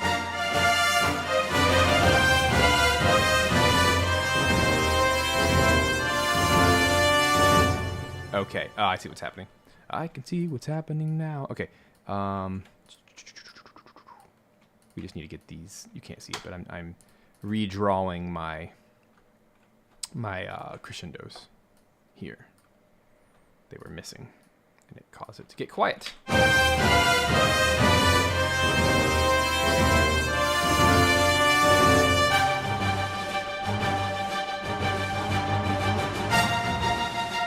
That sounds good.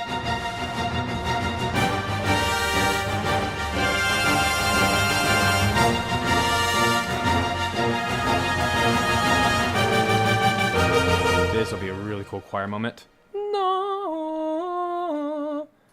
So, the only way to do this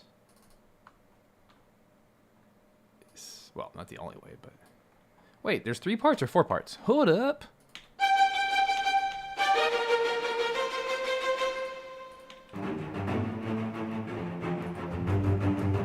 Oh, that's an octave. Okay. Let me do this right here. That's just too much brain power to use at this hour of the day. So I'm just going to literally copy and paste and then go to the choir like this.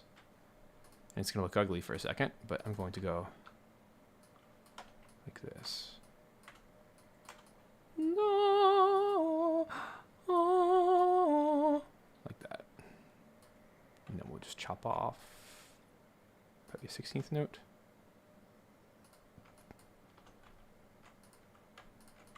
Like so, and then hopefully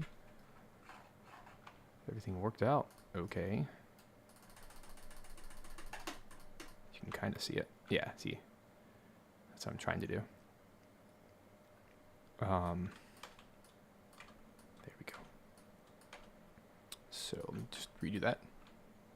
So these are going all the way, and these are going to be 16th notes to breathe for the next. Heck yeah. Take that out for the men. And then we'll double that an octave higher. And always remember, with legato patches, you need to extend the notes, the ends of the notes, so that they connect. That's how it activates the legato coding. Just a little bit extended. Same thing here. It makes them all connected sounding. Nice.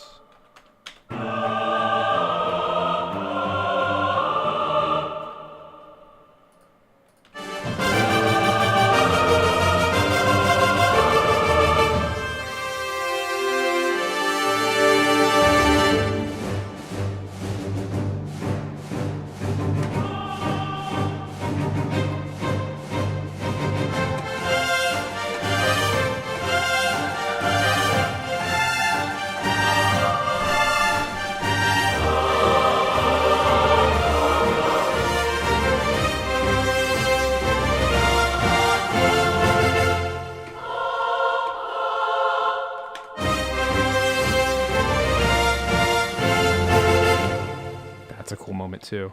Let's get that. Like this. Let's get all that in the choir. And that's probably text worthy. Like this.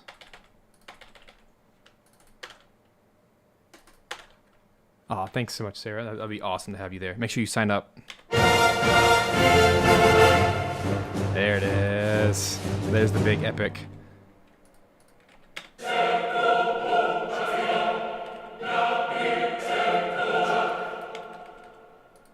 That's what I was looking for. Let's go ahead and get that volume all the way. For these, I need to go to modulation, main volume. Oops, hello. Here. Ba-ba-da-ba-da-ba-da-ba-da.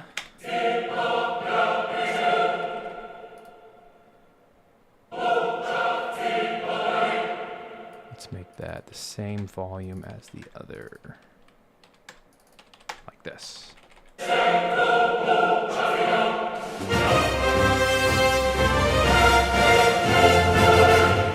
Heck yeah.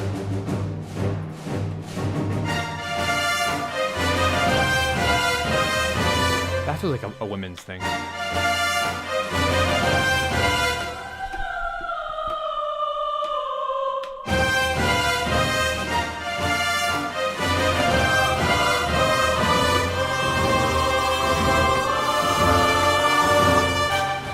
that.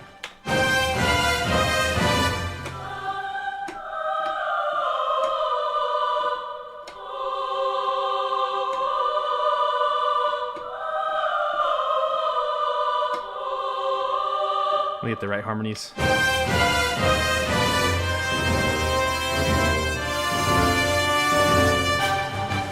Cool. Take all that.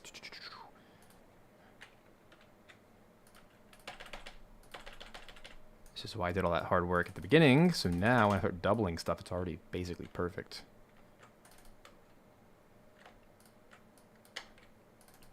All the parts are already dished out. It's great.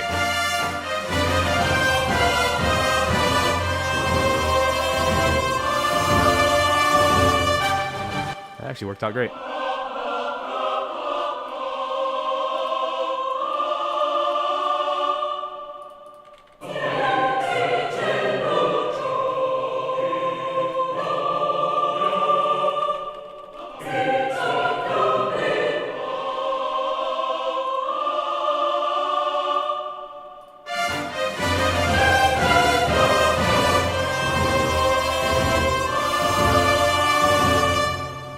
Gotta have a breath there.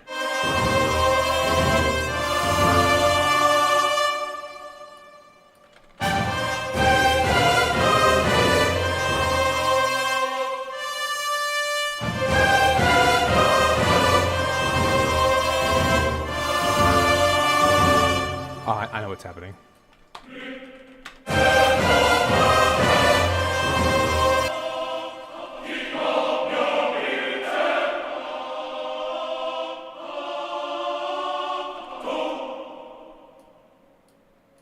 Okay.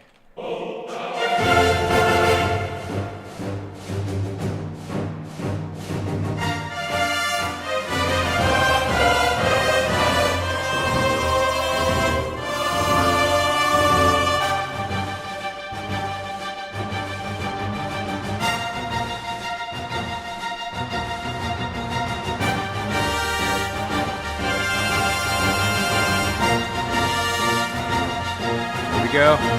Oh, it got all wimpy all of a sudden. I just want like a little crescendo. Yeah, thanks, Matt, for the vote of confidence there. I've been doing this for so long. There it goes. There's the choir. I love that.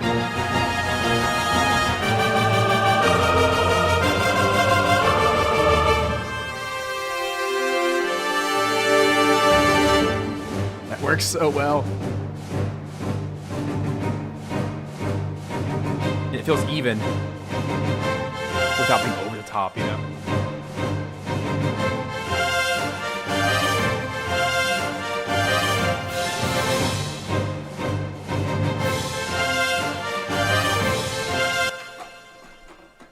Where are my bells? There they are.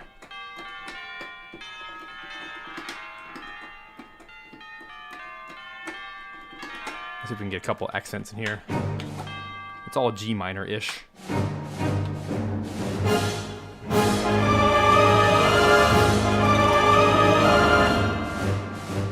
Oh, I like that. That's such a good opening.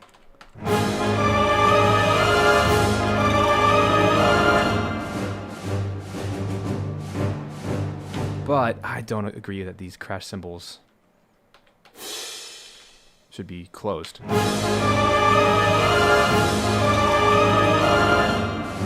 Oh, I love it. It like gives it this perfect opening for this tubular bell to come in. That's really solid. Here's what it looks like.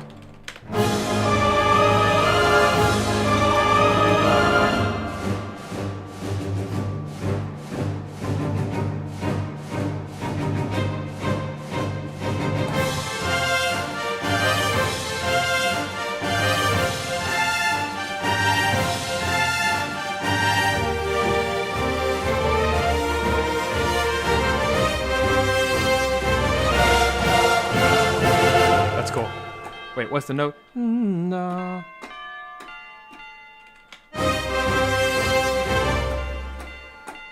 Perfect.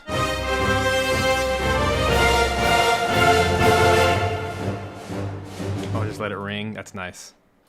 Bum, bum, bum, bum. Like that. Yeah.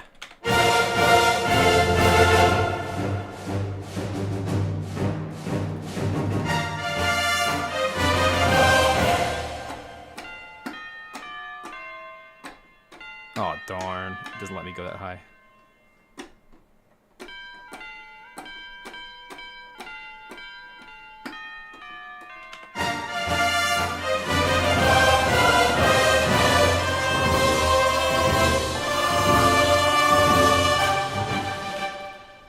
There you go. I'm going to cheat a little bit and do a pitch bend.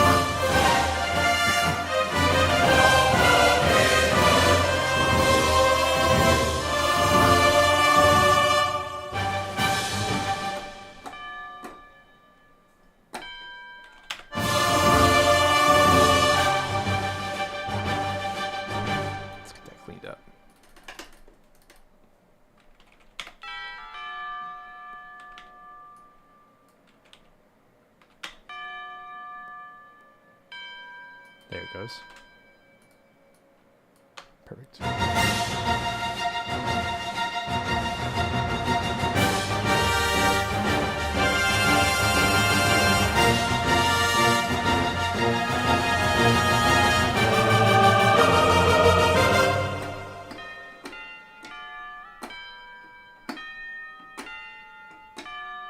That'd be cool.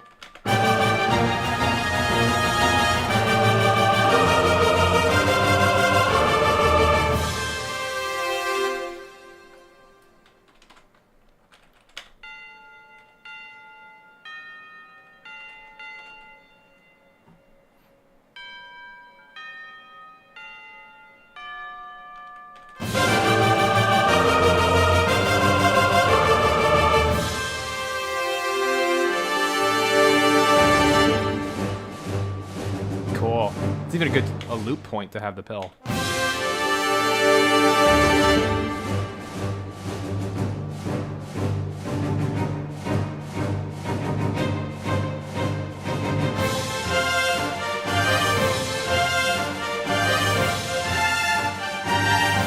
I'm glad we did all that work with the snare. It actually feels really good.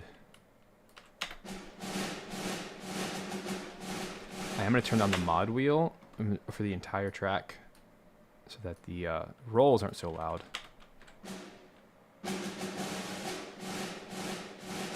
That sounds good.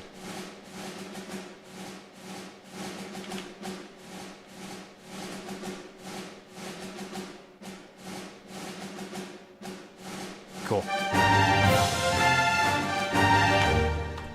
So you guys want to hear the transformation?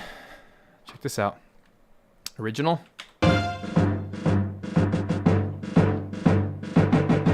Wow.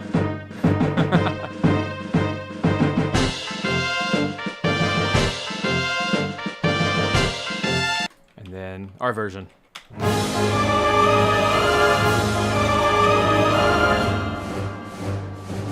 Wow. The life.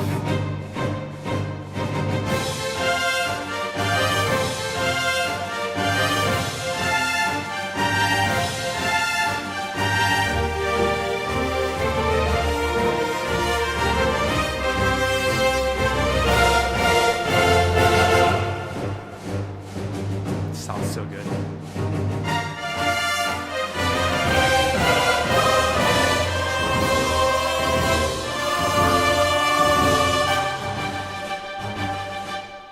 I forgot this part.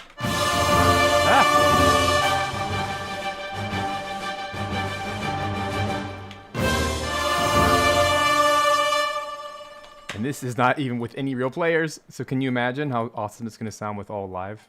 It's going to be incredible. There we go.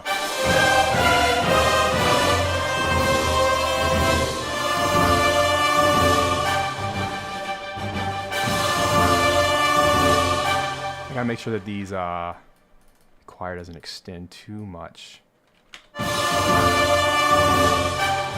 that we have breath for everybody.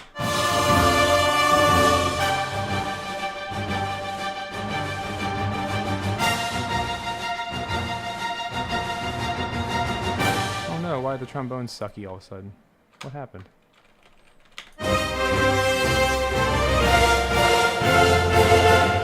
Yeah, quiet.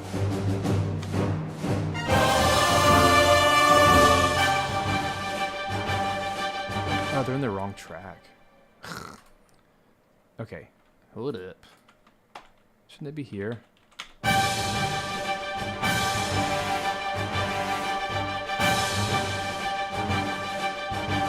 That's weird. It's all of a sudden got super quiet. Are they in the wrong track?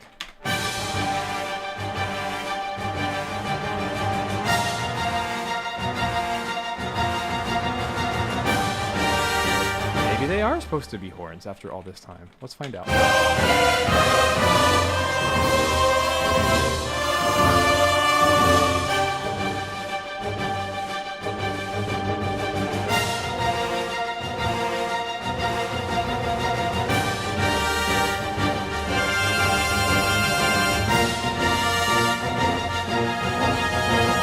Very happy with it earlier with the trombones. Weird. Let me just audit that real quick.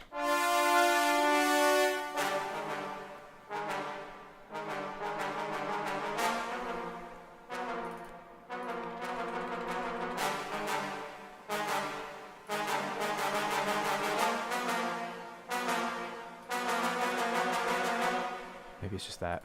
Well, that's weird. Why are you guys seeing that screen? Whoops. That was weird. It was like the wrong screen, not the movie. Okay.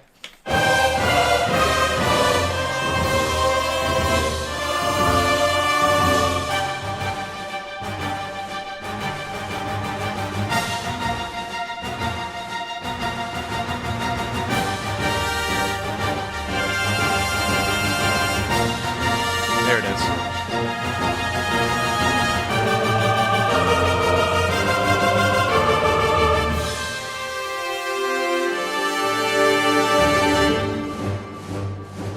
Okay, we did it. We solved Macbeth.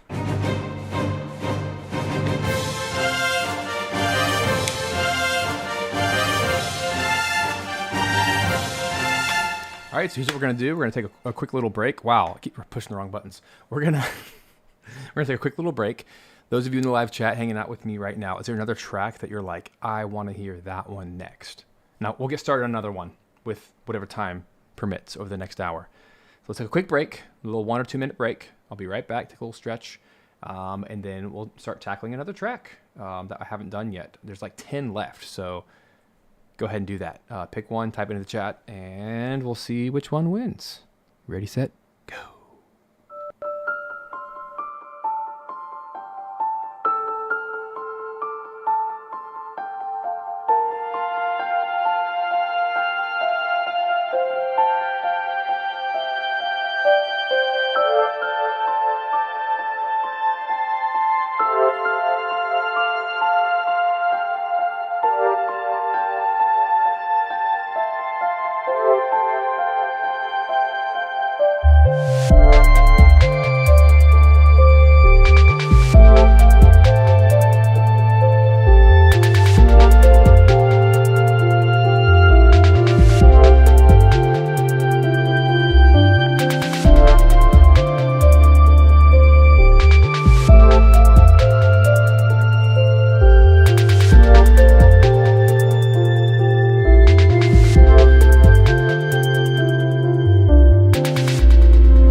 right. Oh, you can't even see me.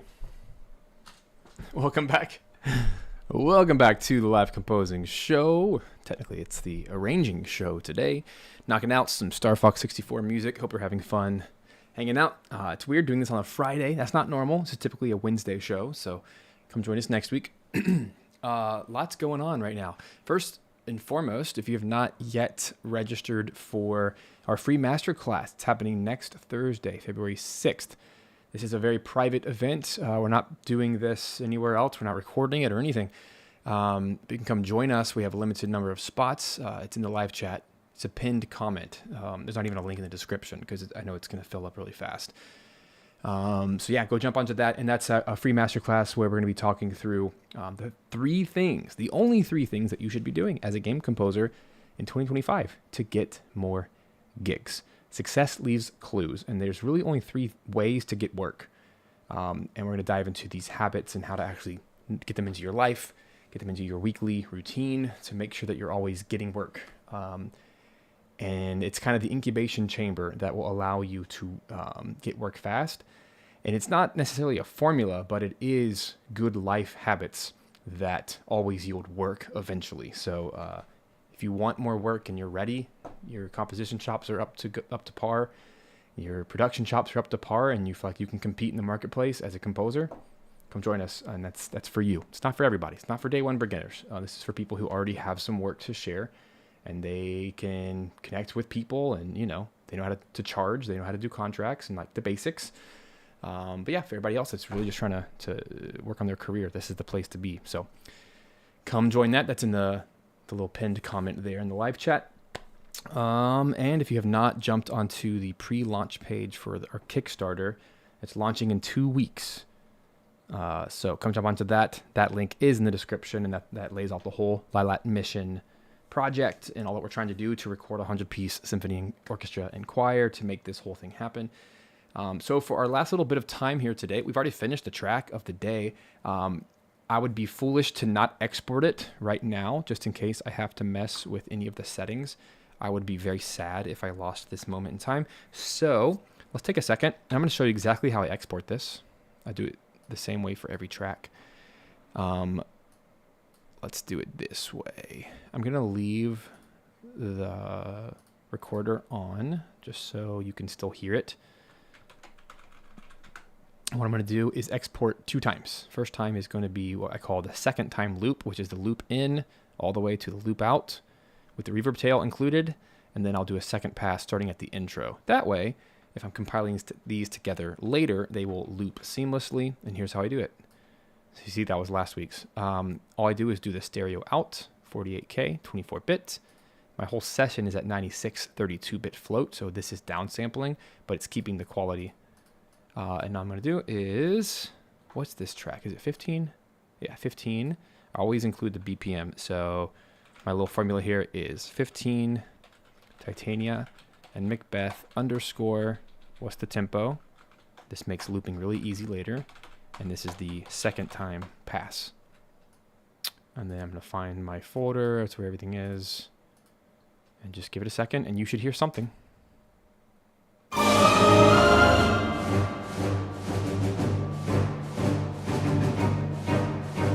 Uh-oh. I think that played the intro. My bad. Let me find my actual. There we go.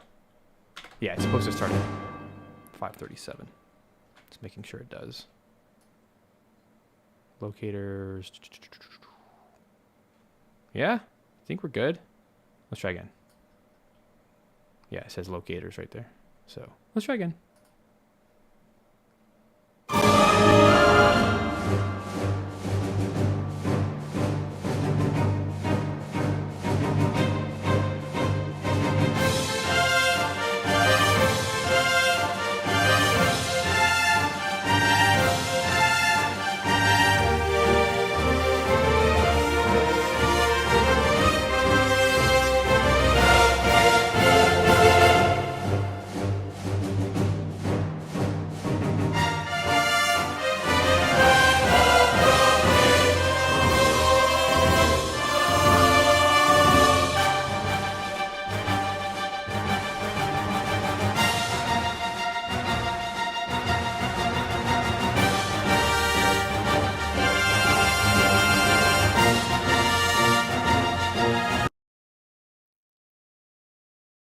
Sorry to cut it short, but yeah, I gotta export the other part now. So boom, it's not live, meaning it exports way faster than it does live.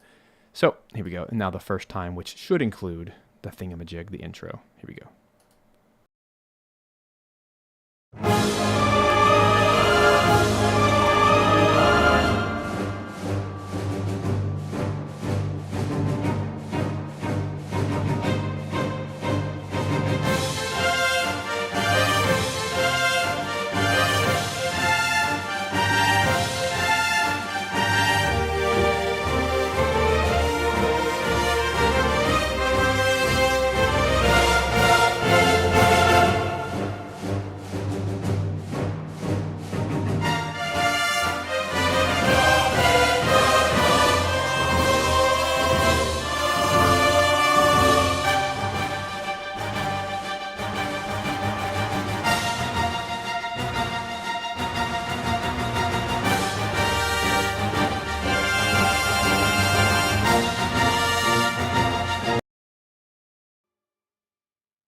All right, cool. So we should theoretically have those files. Let me check them. I don't know. I doubt you'll be able to hear this. I'm not sure. Oh, you can actually hear that? That's so cool. That's amazing.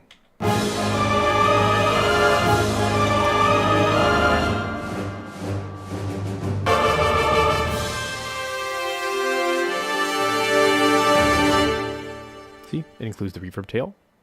Perfect. And then number 2. Oh, that one did not work. Darn. All right, so here's what I have to do. Sorry to keep you waiting, but it's just what I have to do. What happened was this intro material got stuck. So the way to do that, it's really no big deal. I just have to make sure that everything is chopped off. And what we do is this. You just blank it out like that. That way nothing starts with it. And it can literally just start right on it. Cool.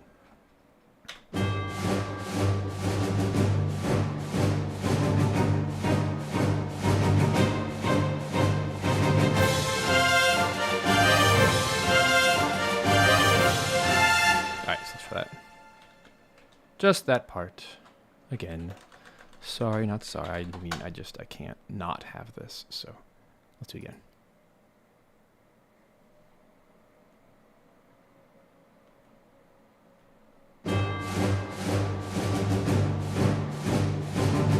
Oh. Jeepers creepers. Let me try again. Sorry. Here's what happened. My looper bar has to start there. We'll get it eventually.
All right, you see how super clean that is now? Like a perfect start. There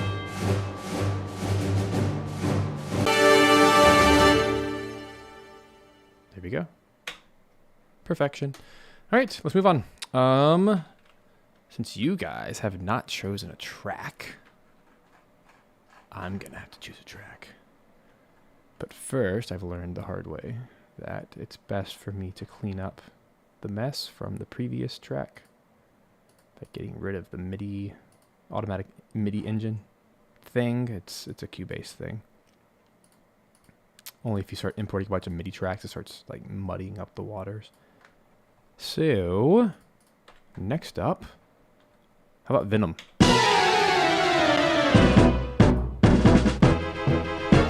I don't know if I have any video for Venom yet, so no, I can't do that one. I gotta do one that I have video for. I have one for Bolse. This one's short too. Let's do Bolse. This is a really cool track. Very short loop. And the actual loop only plays for like a minute, if that, in the actual game, because the music changes.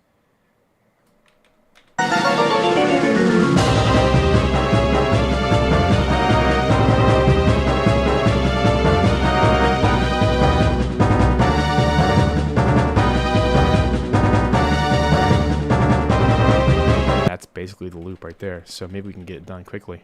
What do you think? So it has this little intro. Alright,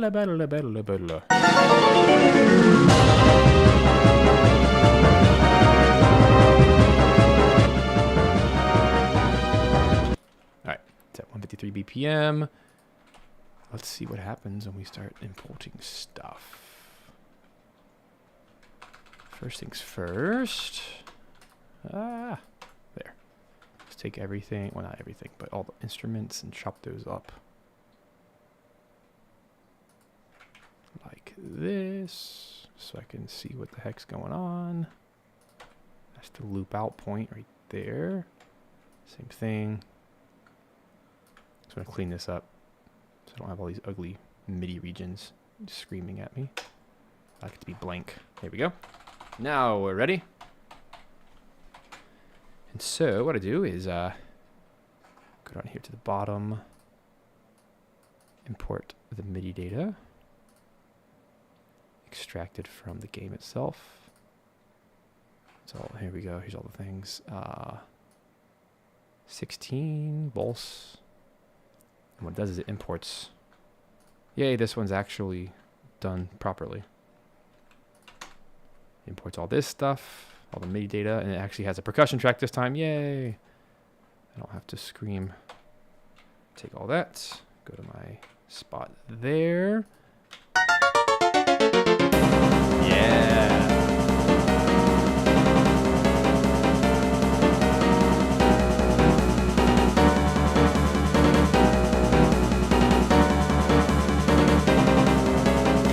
This is going to be easy. So snare is the main instrument here. So what I have to do is move it around.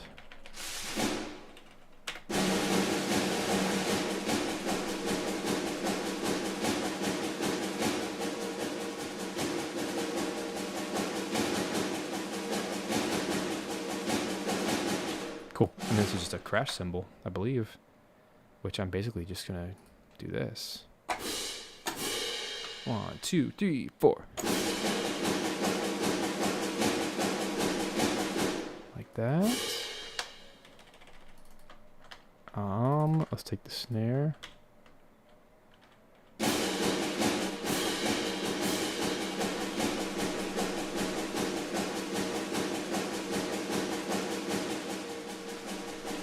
I actually think I'm going to do my own. I don't like this. I just think it's cleaner if I do it myself.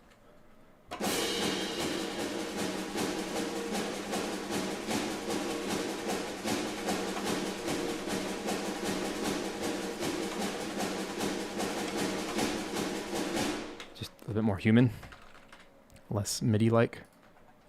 And then I can just clean it up and repeat it like this.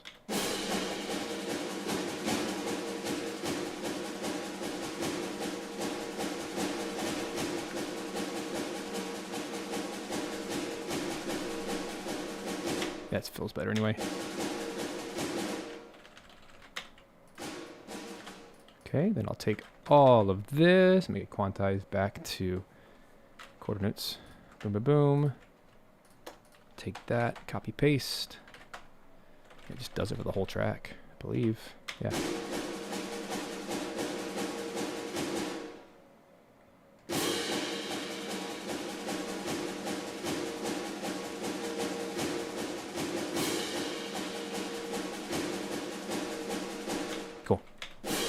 care of percussion track. Now,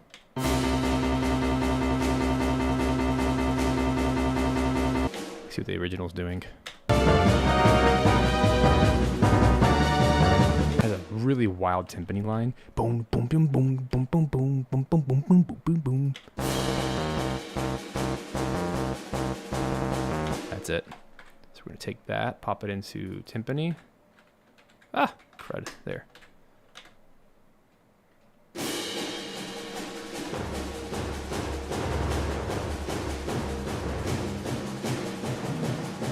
That's it.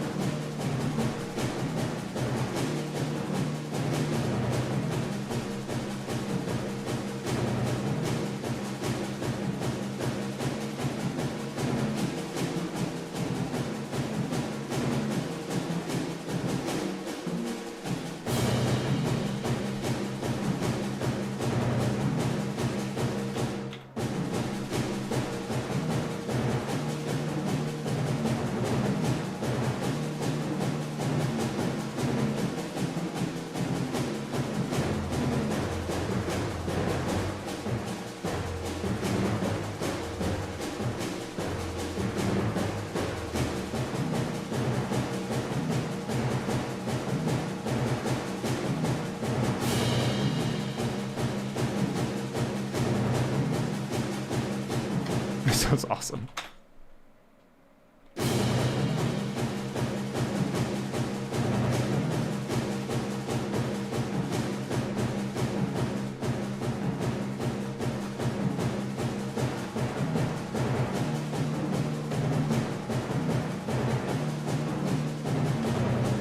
There it goes. Okay.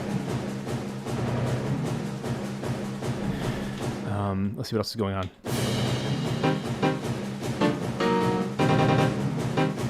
Sounds like brass to me. Horns.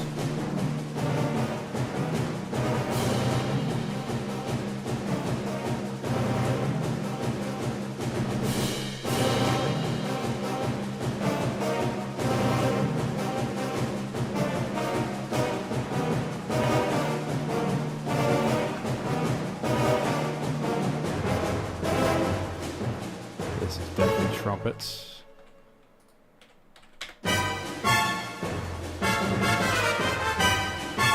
Let's go.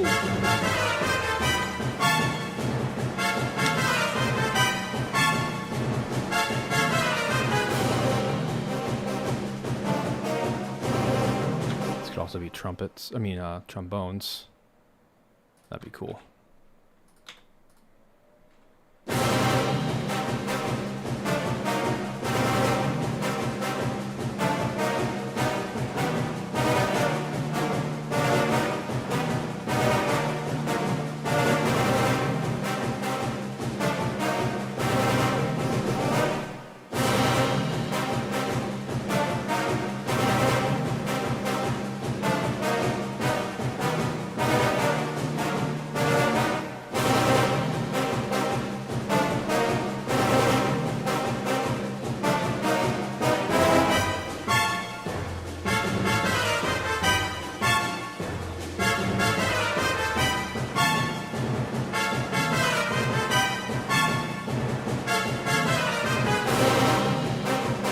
Fast tracks are actually the easy ones. It's the slow ones that are super hard.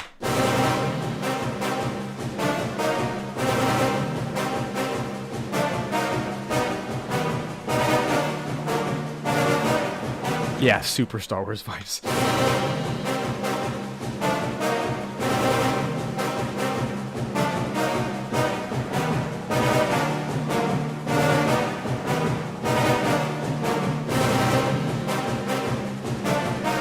We go. What else we got? I feel like that's kind of everything, but we'll start with strings.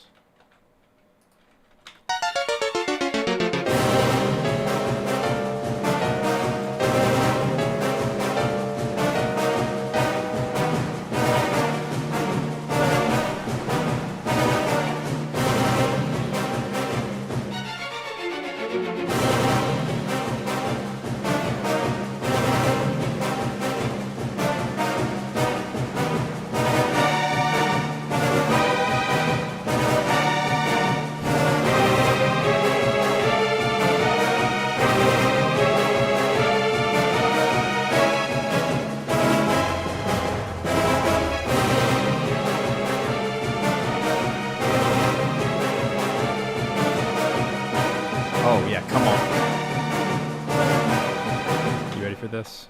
You're not ready for this. I'm not even ready for this. But it's about to happen.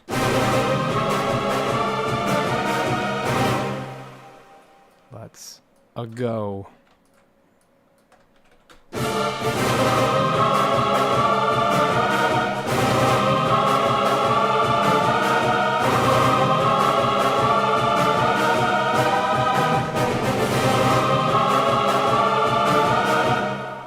Get some co-wire in there. Gotta get some breaths though.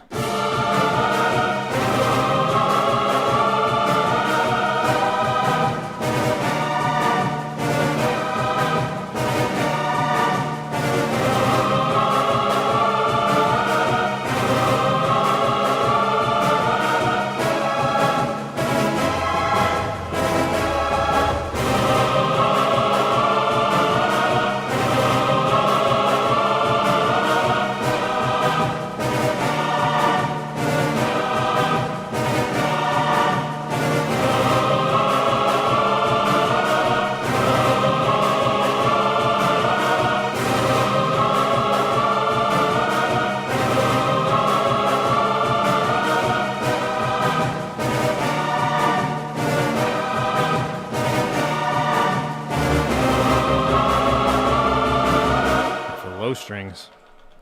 They're just gonna start wailing in the bottom.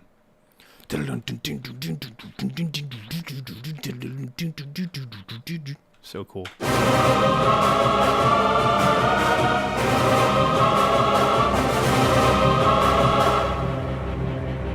Oh, that's a mess.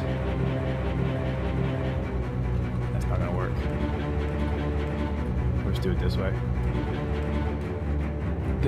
It's doing that because the N64 had a delay in it. So that's how it read it. There it goes.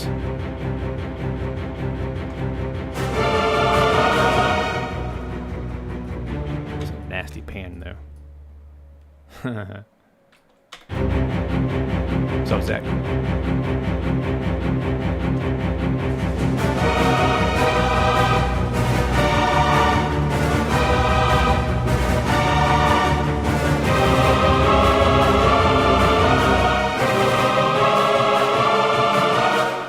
So the solution here is to double this cello and bass. So the cello is the high line. Excuse me. Low is all the double bass stuff.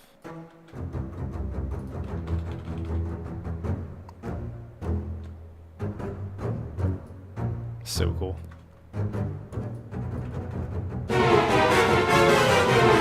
Very Star Warsy.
This would be a cool time for like a xylophone or a piano.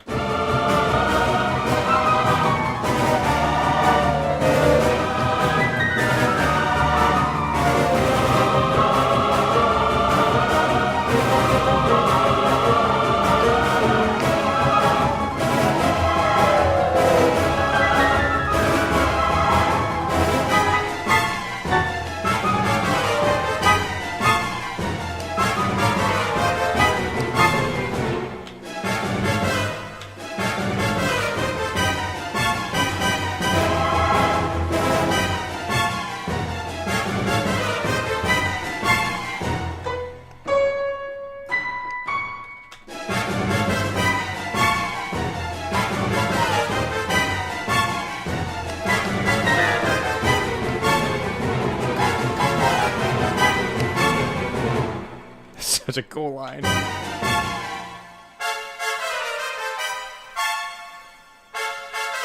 Might be cool just double in piano. Or actually xylophone is probably gonna be the best for consistency.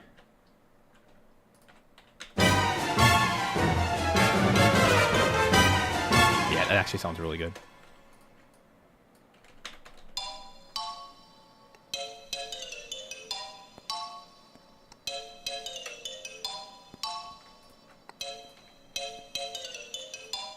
That's also a really cool line to do with the flutes.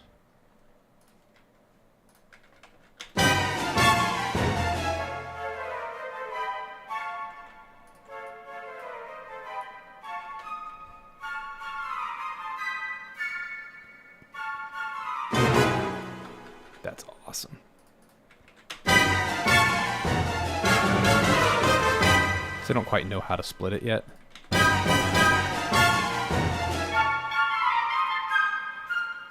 Oh, it doesn't go that high. Darn. Okay. Back to what I was doing then. I like what I had.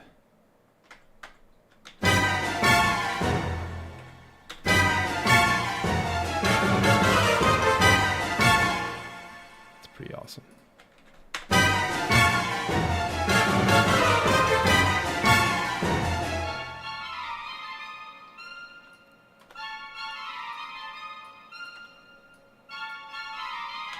Or I could just put it back down the octave, like it originally was. Yeah,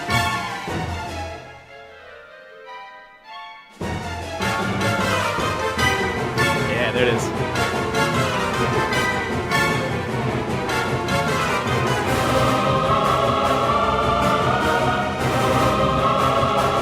Oh, this needs some more life. Where did I put it? Okay, it needs to go right there.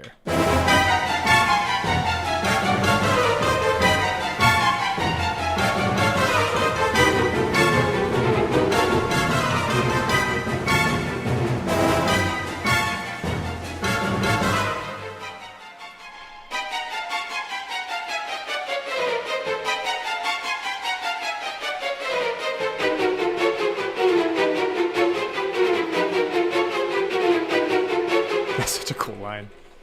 It's very metal.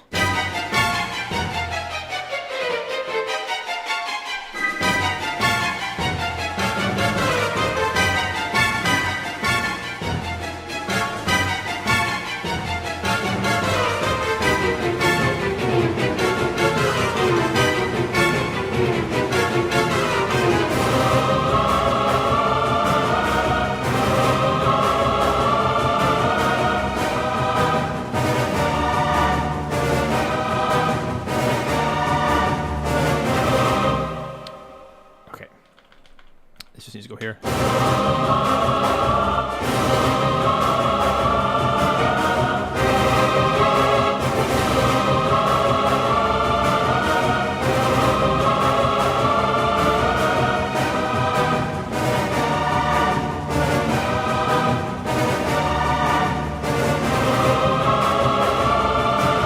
This, I think, should be doubled with woodwinds in the second half. Just to give it a little bit more strength to it. So like here.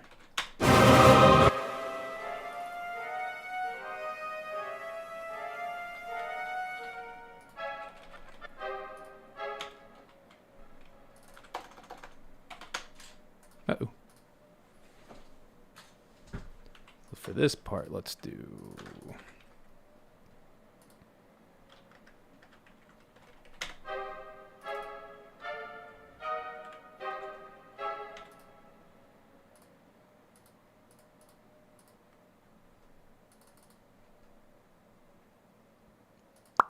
There we go.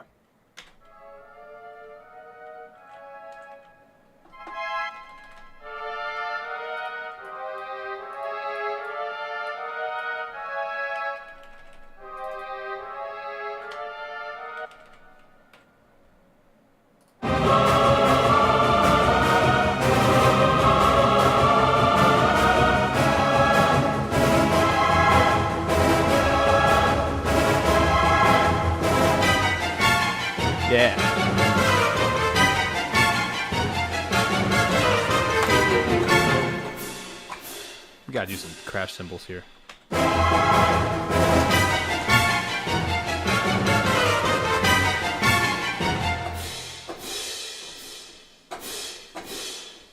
We'll do closed, open.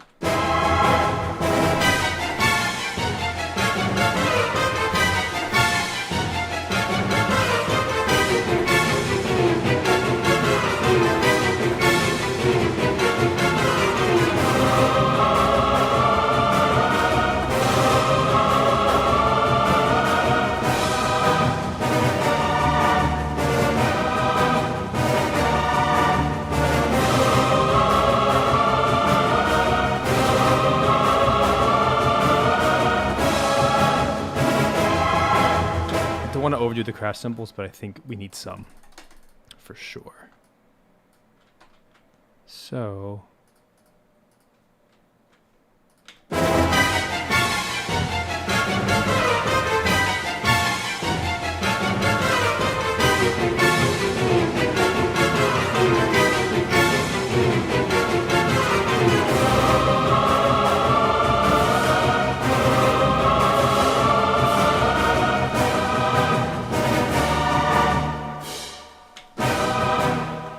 must be different. Ah, they're a different octave, that's why.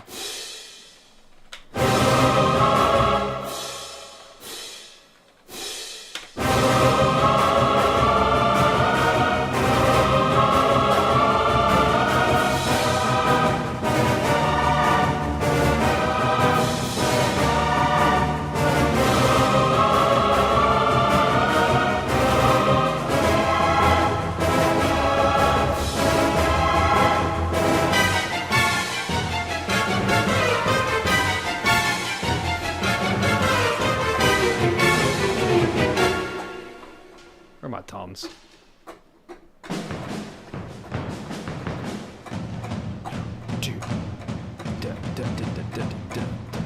That'd be cool.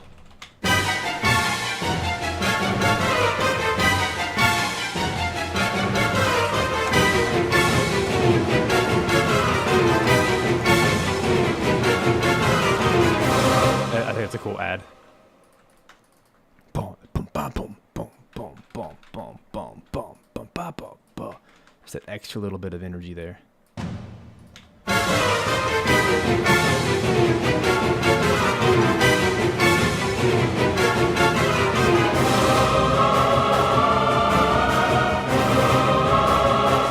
Probably add a.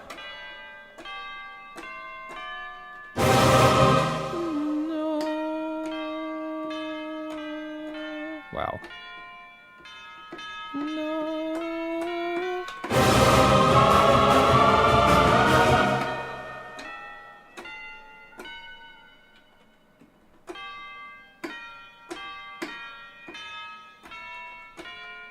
Cool use of chromaticism.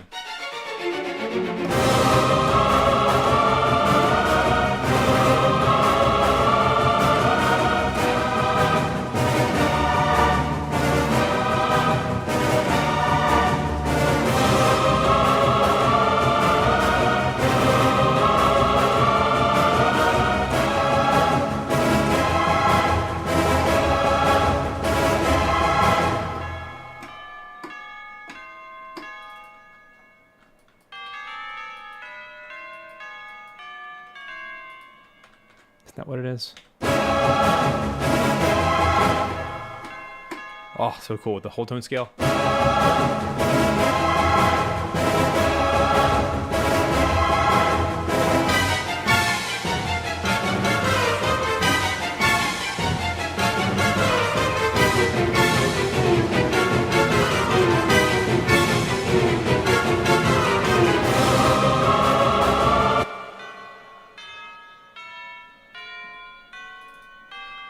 I'll make all these long. Actually, they should all be half notes. That helps.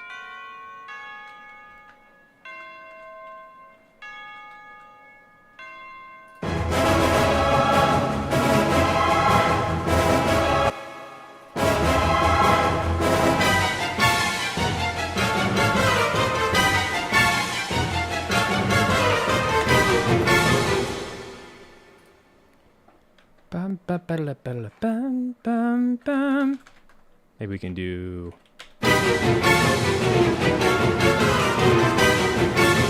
maybe those two as choir.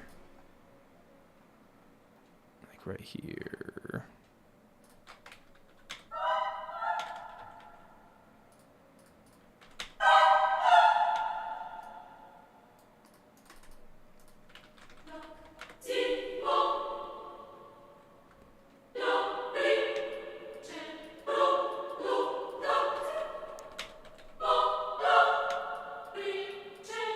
Do those. Just flip the chord. It's pretty awesome. And then we can double it in the min. Probably go here. They can probably do the original.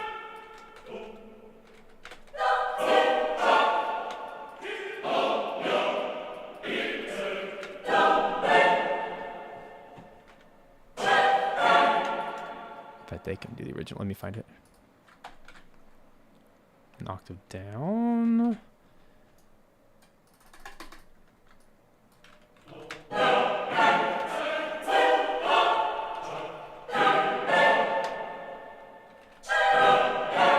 That stuff feels low.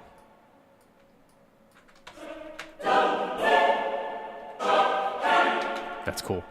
Here's the chord. Now it's a 4-part harmony instead of 2.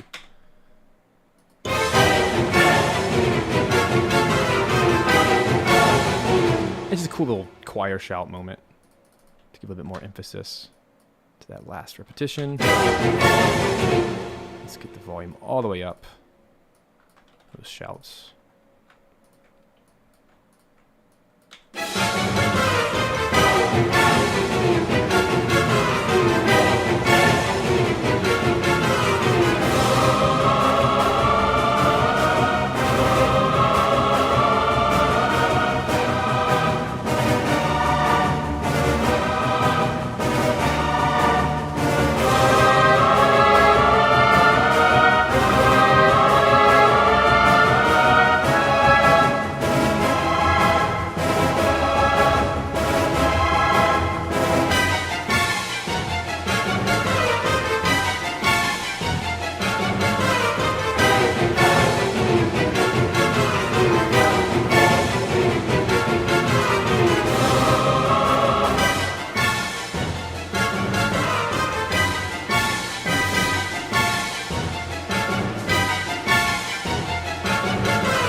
All right.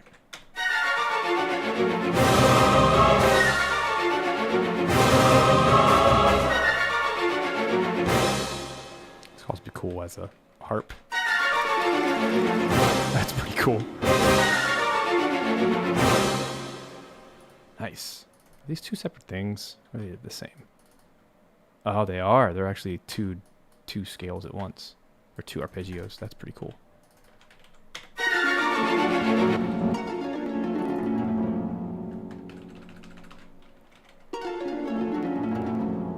Okay, yeah, it's overkill.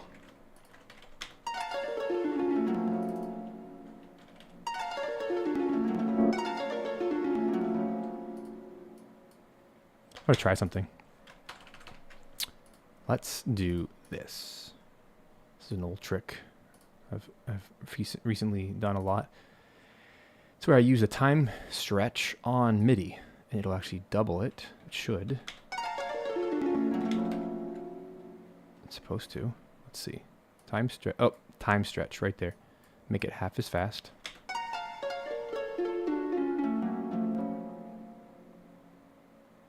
Let's make it 4 times as fast.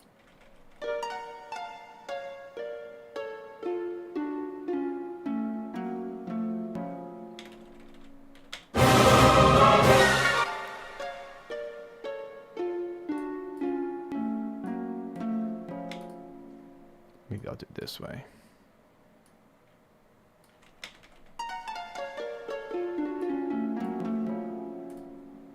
I want to get this sound. It's just going to take a second to get it. So we're going to do 2 passes like this.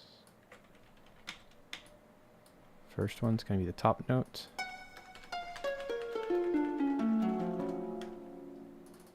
And then yeah. Like that. Also don't love the dynamic.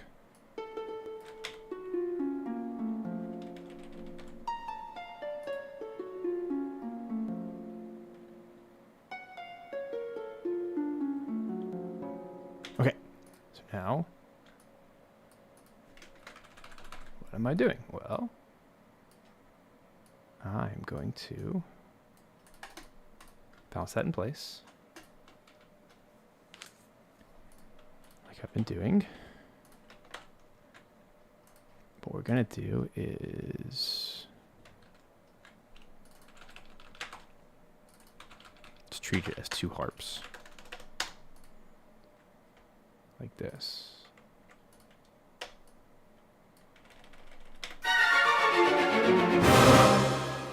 And we're going to do our time. Stretching. 4 becomes 2.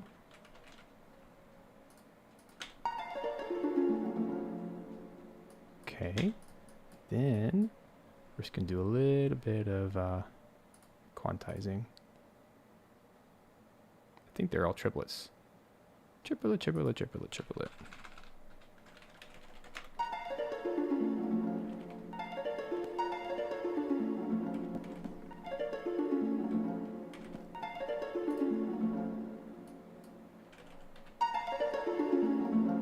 Sweet.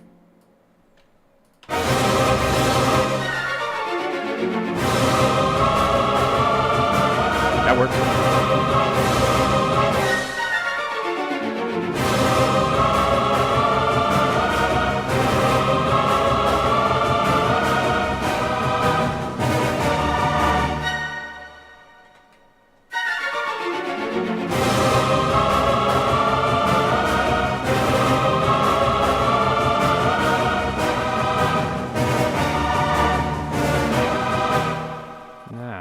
Let's take the same thing.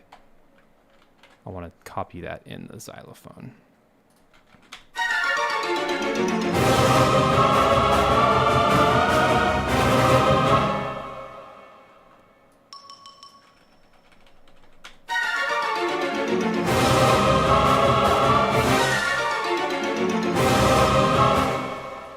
Do a little crescendo with my volume, but not by much. Like that.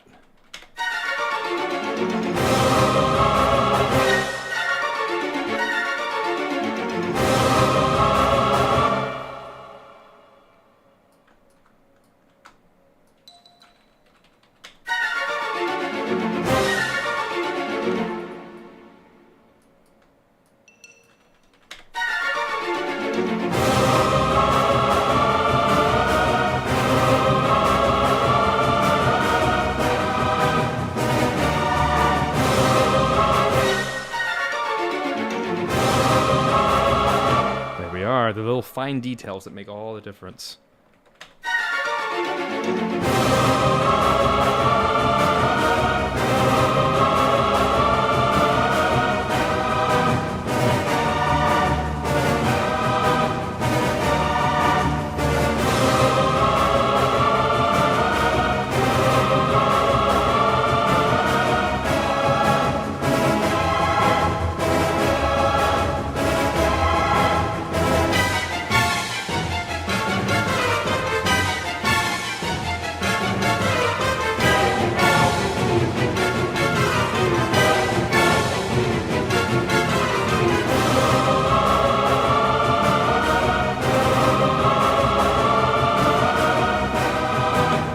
All right, so let's do the same thing. I think we're done with this one. Somehow we did that in like an hour, 45 minutes. That was so fast. So now let's do the export like we've been doing it. But this time, I feel good about it. I don't think there's any issues. Oh, I know what to do. Same thing as before. I have to kill the, of course I have to do this.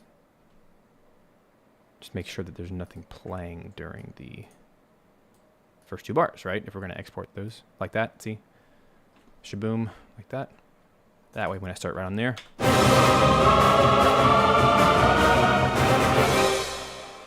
Okay, so let's do that. We're going to export the second time. And this one is Bolse.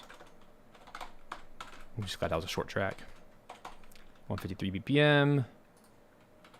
And second time, let's pop it in there and we'll do it.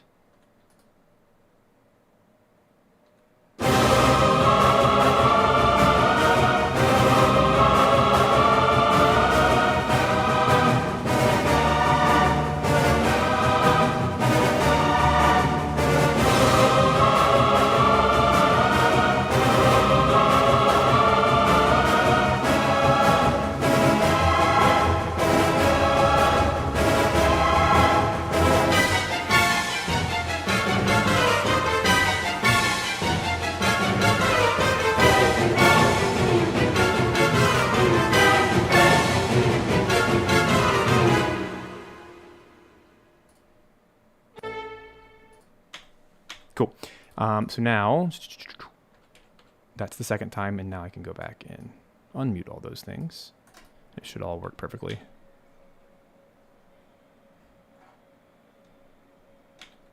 Yeah, this sounds so good. I'm very happy with it. All right, so exactly the same export process, but now this is the first time. Loop. And same thing, but, you know, if you want to hear it, let's do it.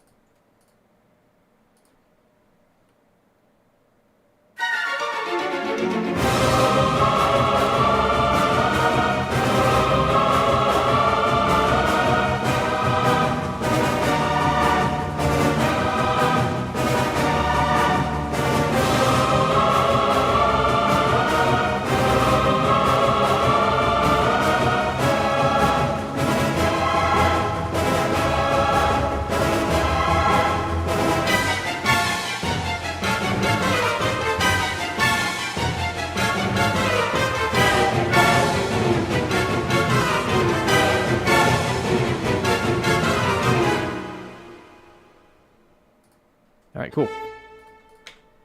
Oops, there we go. That should have done it. Let's double check and make sure that it did. So I go here to my folder. You can see all the ones I've already done. Calm down, you. There we go. Da, da, da, da, da, like this. Here.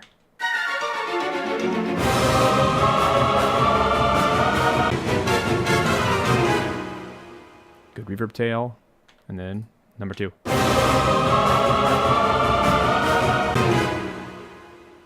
Sweet. Excellent. All right, guys, let's end it there. Shaboom, shabam. That was a lot of fun. We got 2 tracks done today. Woohoo! That was a really, really productive day. So thank you, guys. I'm going to save my session. Ugh. Sometimes it crashes. No crashes today. Everything went super smoothly. That was incredible, and you guys were super fun to hang out with today. So thanks for all your chats. So yeah, 2 things real quick before we get out of here. If you have not yet, you can't back the project yet, but it's going to be on Kickstarter in 2 weeks. 2 weeks. So please go to the link in the description, and you can get notified when it's called the pre-launch page. You can get notified as soon as it is available. Here it is right here. Boom. Just click this button, notify me on launch, and it'll tell you exactly when it launches in 2 weeks. You can back it, share it with people. And if you want to watch the whole video, I've already made a whole trailer there of what are we doing? There's the whole spiel.